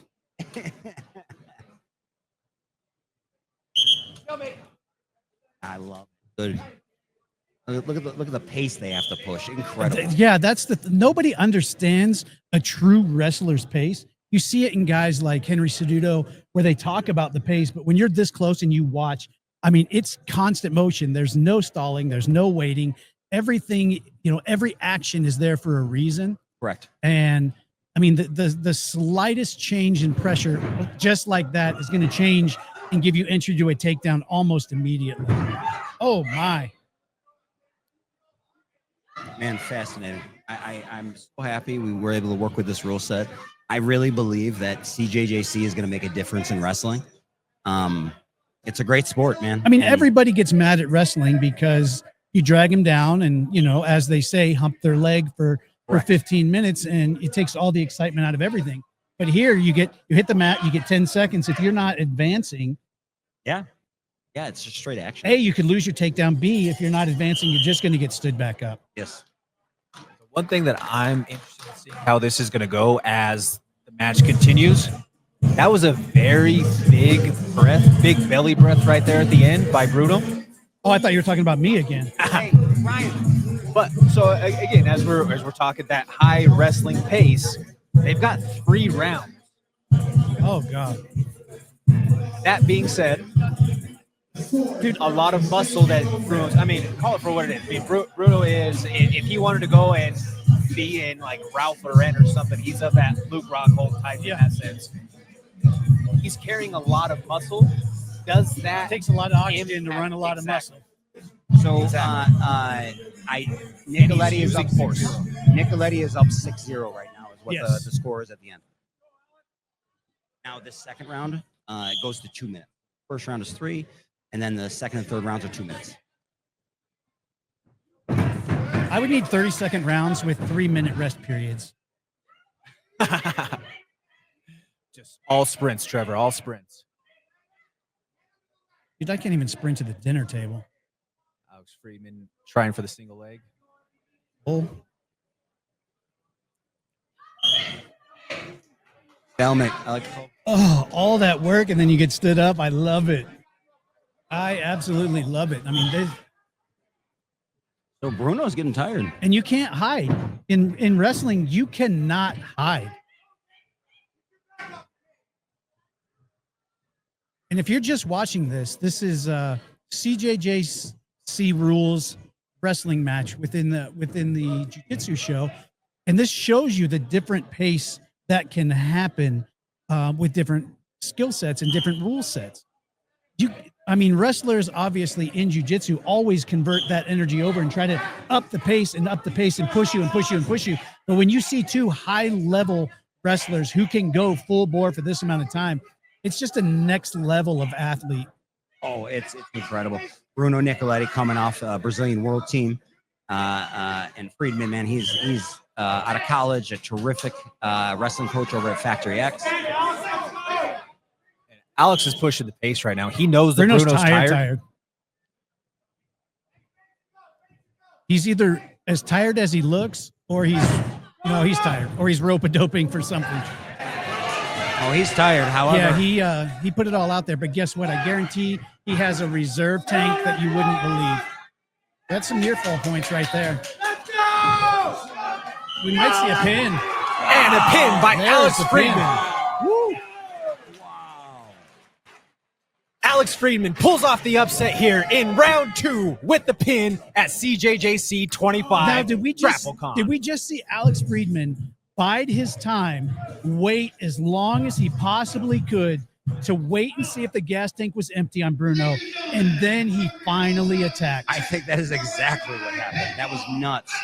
I'm so impressed. Both Some these of the athletes. smartest wrestling I've seen. And when you know a guy like Bruno is going to attack you and attack you and attack you, if you can wait out that storm and then the opportunity arises for Friedman.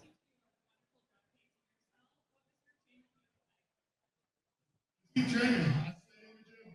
I wrestle 3-4 times a week. I'm never not working out, so stay on top of it. He and I have the exact opposite speeches. Good. I haven't competed in a really long time.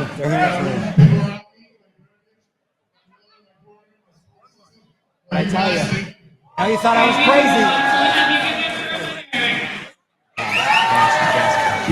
crazy. Hey, congratulations, Pat Rocky. I love your willingness to take that step, to make the unpopular choice, to do things that people probably told you that you absolutely could not do, and that this would not translate to a jiu-jitsu crowd. I guarantee people told you that. Do not put wrestling on a jiu-jitsu show. It's going to be, you know what? I don't care what anybody says as crazy as you are, you're calculated in your choices, and you made an amazing choice right there. That was exactly what this crowd needed to see. Man, I tried, and you're right. I got a lot of kickback. People were not happy about this decision. I mean, and I'll say it from right then and there. I don't care what he said after those two matches that we had, the first time that we did it, and then this match right there. That's proof in the pudding. Yeah.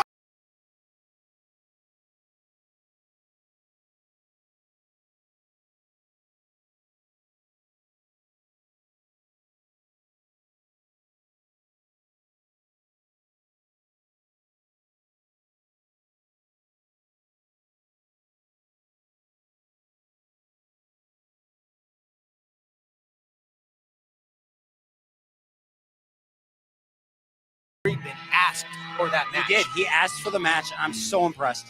I love when guys will lay it on the line and ask for the tough match. You see guys ask for weak matches often, matches they know they can win. But when you get a guy like Friedman that's like, I don't know, probably a coin toss, let's go. That's great. That was amazing. This is exactly where you are, Steve, and exactly what you're doing, living life as Steve Paprocki does. He does not give a shit what anybody thinks. He's going to live in his own lane, and he's going to do it his way, and it's turning into probably one of the most exciting promotions you're going to see in combat sports. Trevor, I appreciate the kind words. I do. But in fairness, man, we have an amazing team around us. We all know Kat did all the work. We're just giving you the credit. I mean, I have a lot of people here. Lewis and yourself, man. You were on the phone with me at 2 a.m. working out sound problems, man. And Yeah, I'm Jordan sending you a bill.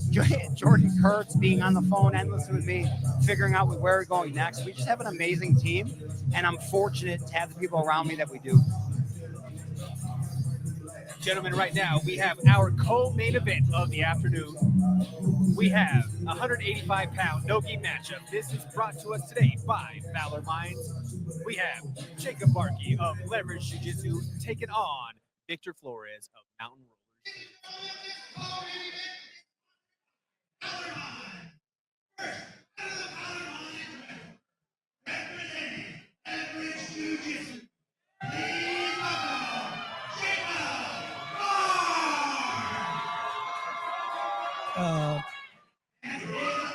Victor Flores may be roommates with Michael Eaton.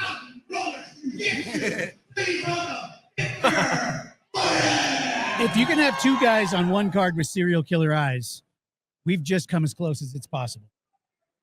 Love to see it.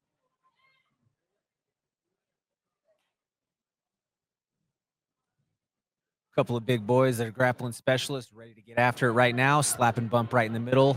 Little hand fighting on the tie-up. Flores shucks him off. When this one Mark hits the looks to the mat, trip. it's going to be loud. Yeah, I'm running behind one of Arm you drag? two if they come this way. No, no, no. I'm faster than both. Oh, hip toss. Oh, not going to. Oh, right in our kitchen.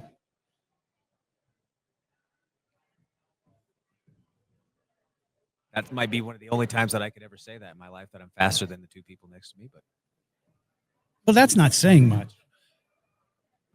I got to take my wins where I can, Trevor. Yeah. Flores has been trying to work this arm drag, trying to get that set up right. Just couldn't get himself settled in there. Went for the lap drop, missed, but was able to recover and gets the back of Flores. That was a great recovery. I don't know how he ended up there, but he's got both hooks in and he's on the jaw. Thumbs up by Flores. Yeah. Certainly uncomfortable. He's got to start to work to try to fight that top hand. I mean, he's not in a lot of danger, but it's still not a comfortable place to be in. Now we got the Now he's in a body much triangle, and this is a worse spot. I mean, because as much as it hurts the choke on the jaw, He gets the submission. Rear naked choke victory in the first round for Jacob Barker. Points on the board for Leverage Jiu-Jitsu. Man, I was excited to get Leverage out here. Not always easy to get on the show. They offer incredible jiu-jitsu, and I was excited to get them involved. Your winner by rear naked choke,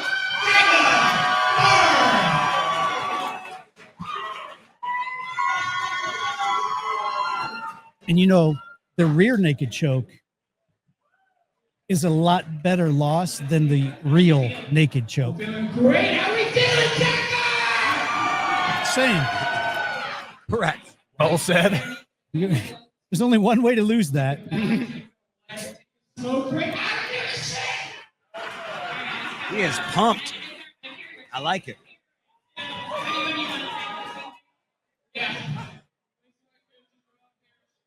From out of Georgia, Everest Jiu-Jitsu.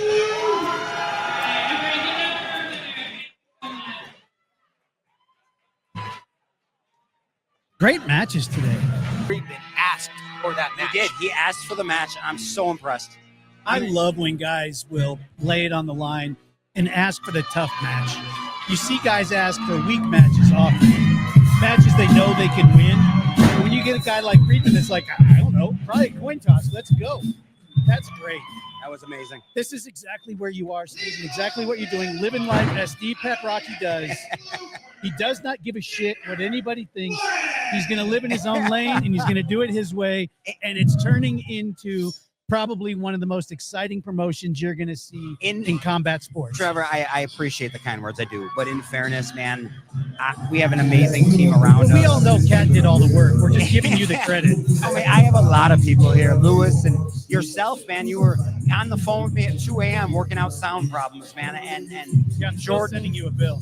Jordan Kurtz being on the phone endlessly with me, figuring out where we're going next. We just have an amazing team, and I'm fortunate to have the people around me that we do.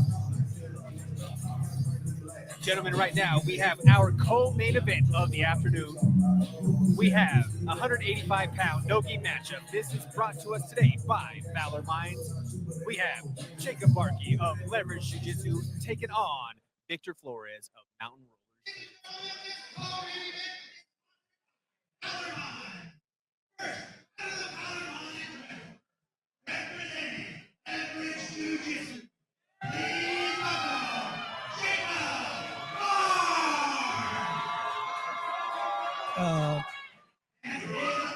Victor Flores may be roommates with Michael E.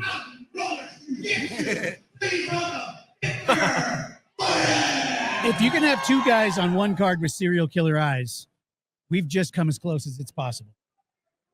Love to see it.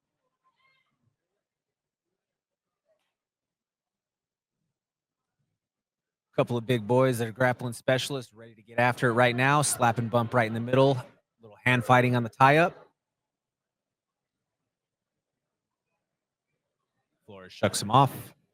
When this one Mark hits the looks to mat, trip. it's going to be loud. Yeah, I'm running behind one of Arm you drag? two if they come this way. No, no, no. I'm faster than both. Oh, hip toss. Oh, not going to. Oh, right in our kitchen.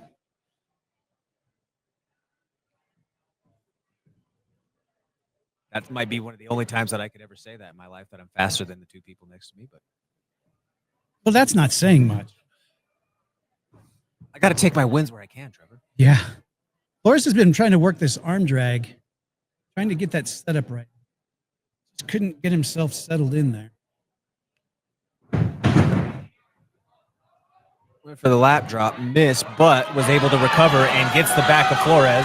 That was a great recovery. I don't know how he ended up there, but he's got both hooks in and he's on the jaw. Thumbs up by Flores. Yeah. Certainly uncomfortable. He's got to start to work to try to fight that top hand. I mean, he's not in a lot of danger, but it's still not a comfortable place to be in. Now we got the Now he's in a body much triangle, and this is a worse spot. I mean, because as much as it hurts the choke on the jaw, He gets the submission. Rear naked choke victory in the first round for Jacob Bark. Points on the board for Leverage Jiu-Jitsu. Man, I was excited to get Leverage out here. Not always easy to get on the show. They offer incredible jiu-jitsu, and I was excited to get them involved. Your winner, rear naked choke, Jacob Barr.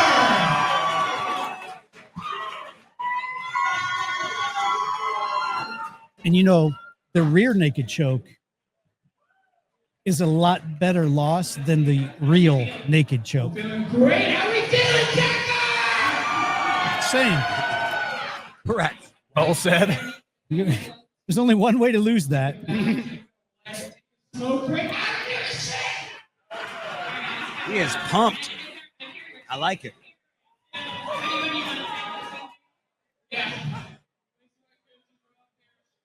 From out of Georgia, Everest Jiu-Jitsu.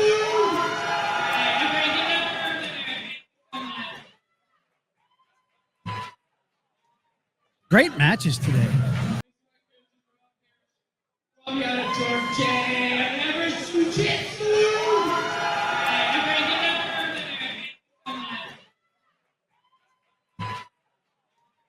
Great matches today.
Way to the cage for our main event of the afternoon.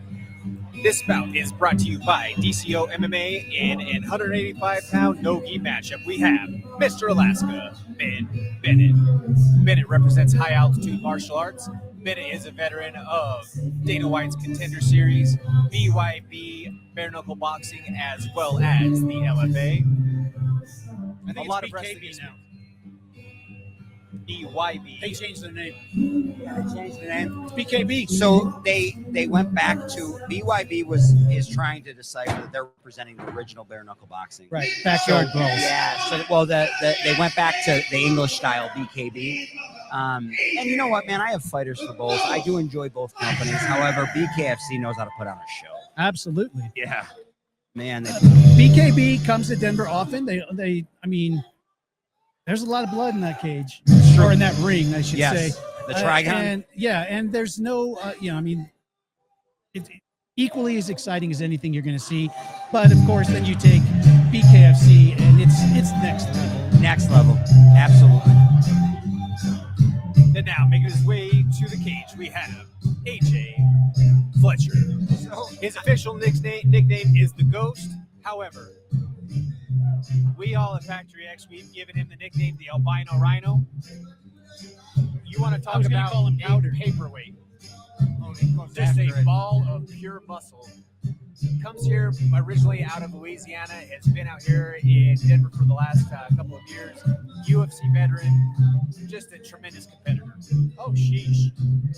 Man, I'm so excited for this match. Both these guys were just awesome to work with, enjoyable people. I'm just very proud that we're able to get this kind of quality of not only competitor, but of people to main event our show.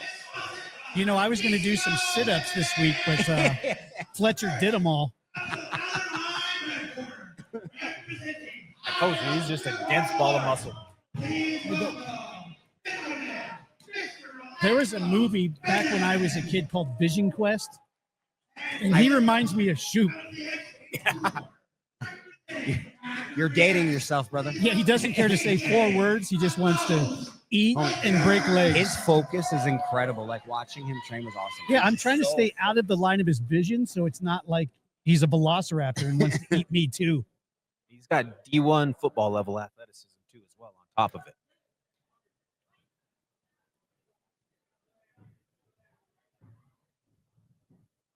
Man, I was super impressed with Ben and just decision making and how he rolls. Excited for this. Yeah, Bennett is definitely no slouch. I mean, put him in the cage with anybody else, and he looks like the most athletic guy in the room. Correct.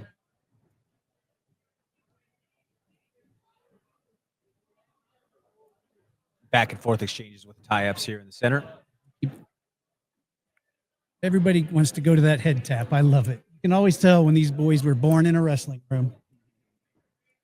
And crazy enough as it is, Ben Bennett, every single time that he makes the walk to Mhm. fight in MMA, he wears wrestling shoes to the cage.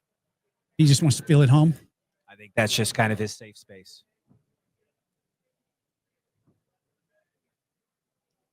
And the amount of pressure, it's impossible to explain to someone how much forward pressure and weight is getting moved around with two athletes of that size and that caliber. Just the smallest fluctuation in your pressure changes the whole thing, and you all of a sudden get arm drug and have no idea what happened. Yeah. If a wrestler or just a good jiu-jitsu practitioner gets ahead of you, it does cause major issues. Yeah. And just having the body awareness and the balance to stay within, because it may look like they're just kind of, patty caking back and forth, but everything they're doing is just like that. Exactly. It's just trap setting and trying to find the opening to shoot your shot, if you will. Fletcher in on the single leg. Bennett doing a good job defending up against the fence.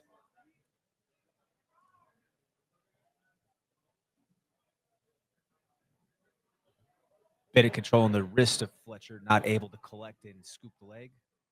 Got 2-on-1. Going to transfer to a single, or maybe he's going to stand up and try to hook that leg with an ankle.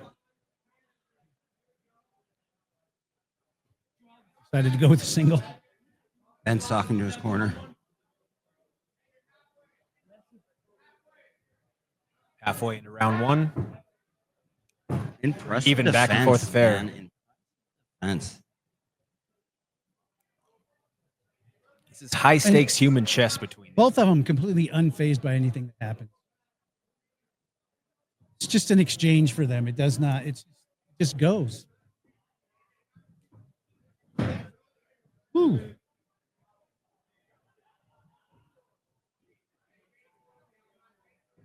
Jordan, we're signing you up for the next event with Fletcher.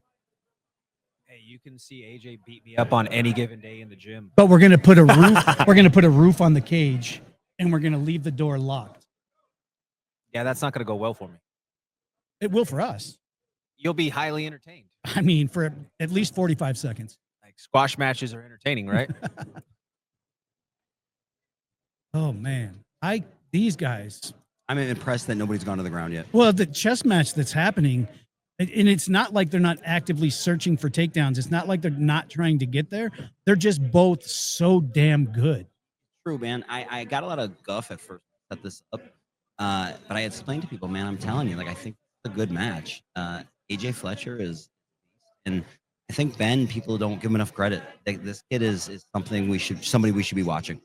Anybody whose nickname is Mr. Alaska is going to be tough as shit no matter what. Yes, correct.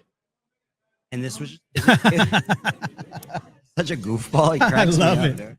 It's what we all think, though. It's true, but it's a good guy to be in with. I mean, if you're gonna be home with somebody like Fletcher's a good guy too. Like, he's a funny guy to be around. Yeah, it's just anybody that's ever put on small gloves and been in a cage. When you grapple in a cage, you just see those opportunities where you can throw hands, and you're like, right here, I would be just totally demolishing this. Total instinct. Yeah. Fletcher works his way back up to the fence after a little bit of control time from Bennett on the top. I think he got a little fence burn on that wrist on the way up. There, almost got the shuck. Oh, God. Wow. How many times do you think he was setting that up? That With was the same beautiful. pressure over and over again, the same movement, So and smooth. just waiting for that entry. Oh, that was so close. It was very good. Wow, did he catch that? I don't. Man, what a match. What a match. Holy crap. Okay, look at dude. Ben's always smiling. This guy cracks me up. Gotta love it. Who do you give that Never- first round to? Yes. Hey, that's one of the. I am happy that I'm sitting here on the desk with a microphone and a headset and not a pen and paper having to give an actual score. Yeah, that's a tough one, man. Because there It's was even. back and forth moments for both of them. There's no winner in that. I mean, what do you maybe? Well, I said the maybe fans Fletcher? won. The fans won, baby. Absolutely. I mean, Fletcher may have a slight advantage. Really? You would off the lat toss that he attempted. It was the only, everything else was as even as it gets. Takedown attempts against the cage, just about even. Yeah, Cage command, just about even. The only thing we saw was one lat drop more. yeah, that is fair. I like how these both just very ready to go. Well, yeah, let's go.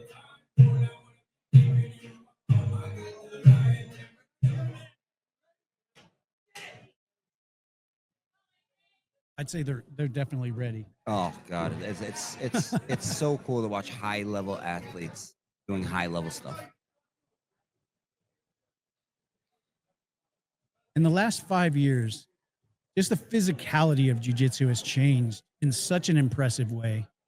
And we were talking about earlier about how no-gi has become the forefront in competitive jiu-jitsu, whereas gi jiu-jitsu was in charge for so long. And a lot of people still don't understand the difference in how gi jiu-jitsu became something that people really didn't want to watch. They didn't want to spend the time, especially watching match after match after match, because the controls are so big. Yes. Then when you change the game and you go to no-gi and it's so fast and so fluid, and you really, I mean, if you're gonna catch someone, you better catch him. Especially now that you get into the later stages of a match where both guys are shirtless, they're sweaty, they're slippery. Fletcher in on a single leg, trying to work it off of the fence. Bennett doing a good job of stuffing it thus far. Didn't think I'd be sitting in a room with you talking about being big men, sweaty and slippery. I'm a snake. I mean, but I'm okay with it. Whatever. You let your freak flag fly, Jared.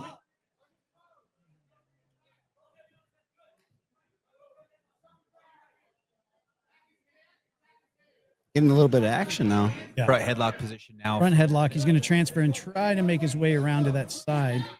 He wants to get back control out of it, but Fletcher's very smart against the cage, working his way back to his feet. He's not giving up the angle to give his back up.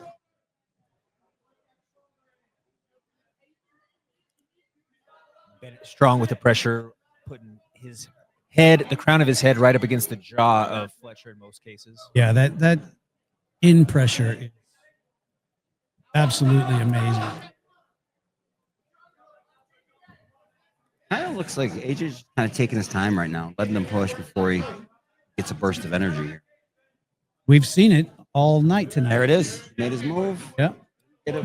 And I'll save up. Sit. Wait. When the door opens, you have the energy to go. Not wasting a lot of effort.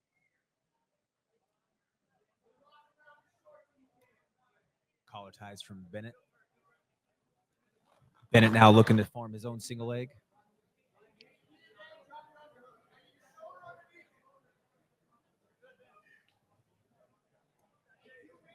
You see Fletcher just lower his center of gravity and take that single leg away without defending the single leg. And trying to funnel that to Oh,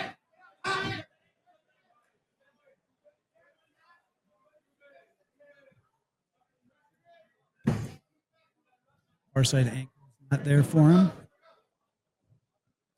Again, this is where grappling against the cage changes things. great pressure, though, from Yeah. being able to control the action up against the fence right here. I mean, if we're talking in terms of scoring, though, this is scoring time as far as the control department goes. Yeah. I just got their sweat in my mouth. Well, you said you were thirsty. They decided to help you out.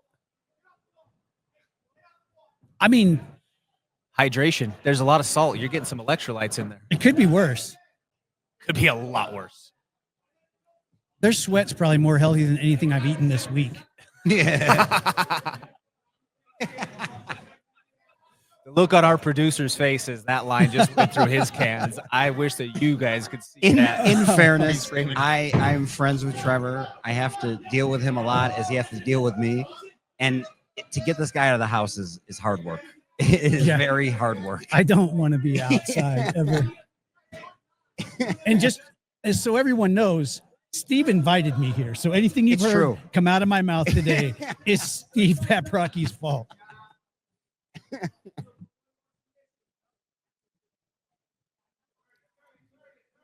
And 30 seconds left in the round. I'm impressed with Ben's condition.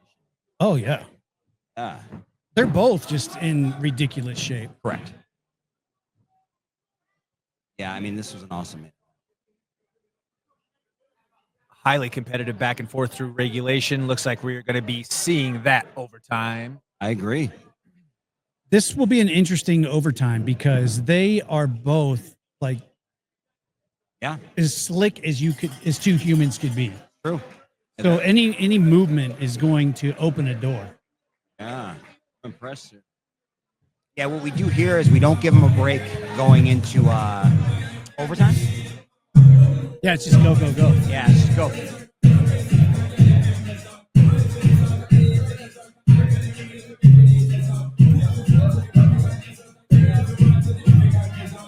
And through regulation, I mean, gentlemen, I feel like that's about as tight as the match that we've had all day long, back and forth. Agreed. I would say, as Trevor mentioned, AJ might have had the slight edge in the first. I would say Ben had the edge. Yeah, in the it's second. even. It's as even as it gets. There's no. Comes down to subjective interpretation of how the action in those 2 rounds went. Should we go the distance here?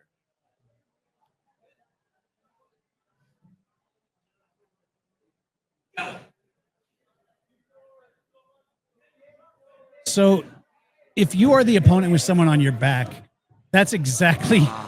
You could ask for nothing more than to sneak out the back door and now just waste the rest of this Yes. minute as much as you can. Do not burn any extra energy. Stay completely safe, and then take your shot at the win. Well, in fairness, he could go for his own submission here. Right. But I'm saying, Yeah. like, Gotta- as the first guy to be in danger. Okay. See I'll AJ trying for that jumping guillotine. I like that he's trying, dude. He's trying to make something happen here.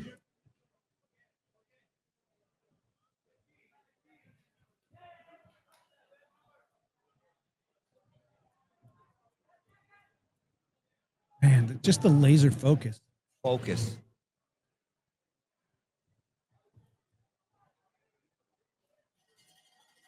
And through 1 round of overtime, we'll now see Mr. Alaska take AJ Fletcher's back.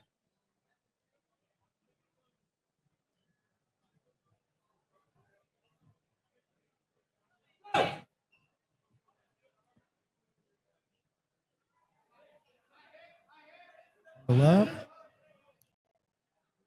And That's so smart. Yes. Walk himself to the cage wall, get an extra defender out of the cage, blocks that whole side. Just slow him down a bit. Did you see him gorilla crawl over there so he wouldn't be in danger too? Can I not say that? Dude, hey, Fletcher got that leg though. Oh, no, he lost it. both guys gritty competitors all the way to the end. I mean, we're seeing so many tools from deep within those tactics and strategies that they have through all of their years of training. I mean, they're leaving everything in here for this match. This is 100%. This match is worth the price of admission. Absolutely. This is high level. This is amazingly high level.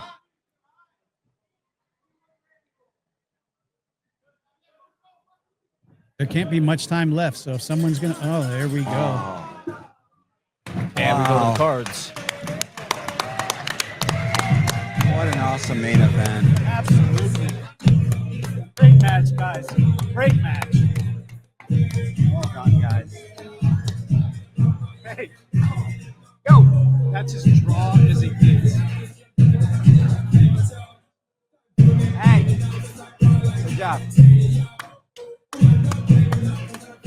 Great matchup. Oh, man. Great matchup. Hey, Good. we have Paul Gummerson leaning against the cage chatting with us. You guys can't see him, but he has the hardest job in the entire world right now. Yeah, I don't even know where you go with this. If I were him, I would just raise both hands and walk out. Man. So You can't say that either of these guys lost. No. Yeah, I mean, it very seldomly do I say that I'm comfortable with the draw. Yeah, this is it. If this were a I situation think for Paul a made draw, I'm okay with the draw. Yeah, I think Paul made a decision. I think they have to leg wrestle. Isn't that the overtime? I think it's Good old Indian leg wrestling. Yeah. Indian leg wrestling, baby. Ben let the tism fly. Another guy just like Micah. He's a social media character. Yeah, I Yes. love it.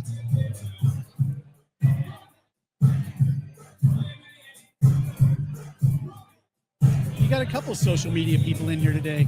When I was walking through, I saw Morgan Roos.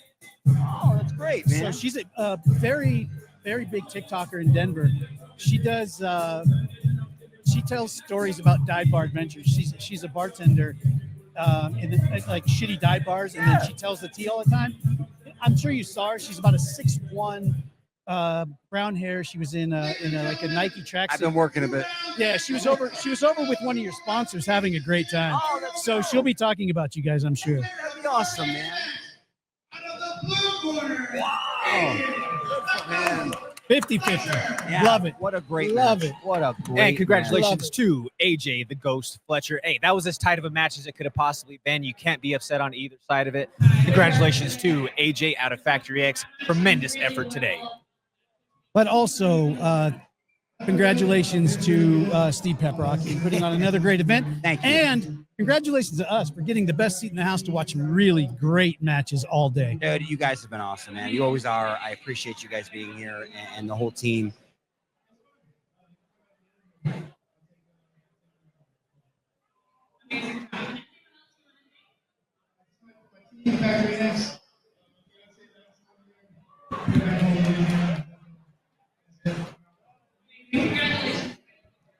And just like that, folks, that wraps up a day of action here at the Stampede for CJJC 25 GrappleCon. We want to give a shout out to our sponsors on the way out here. We want to thank the North Blend, Zombie Sport, Turo Mental Performance, Valor Minds, X Vapes, Comments from the Peanut Gallery, and the MMA Plug, as well as DCO MMA. And my wife for letting me out of the house. Boom. And thank you, Trevor, for joining me here alongside on the call, as well as Stephen Poprocki hopping on for us. Thank you to all of our staff for making this possible and for everybody tuning in. We'll be back with you in June. Yeah. So we're looking at June. Looks like an all-kids show. And then July back to adults. Beautiful. There you have it right there, folks. Keep it locked for more updates. If you're interested in competing, make sure you fill out that application at jujitsuclub.co. I'm Jordan Kurtz, joined alongside by Trevor, along with Stephen Paprocki. This is CJJC 25 GrappleCon. Out. Thank you.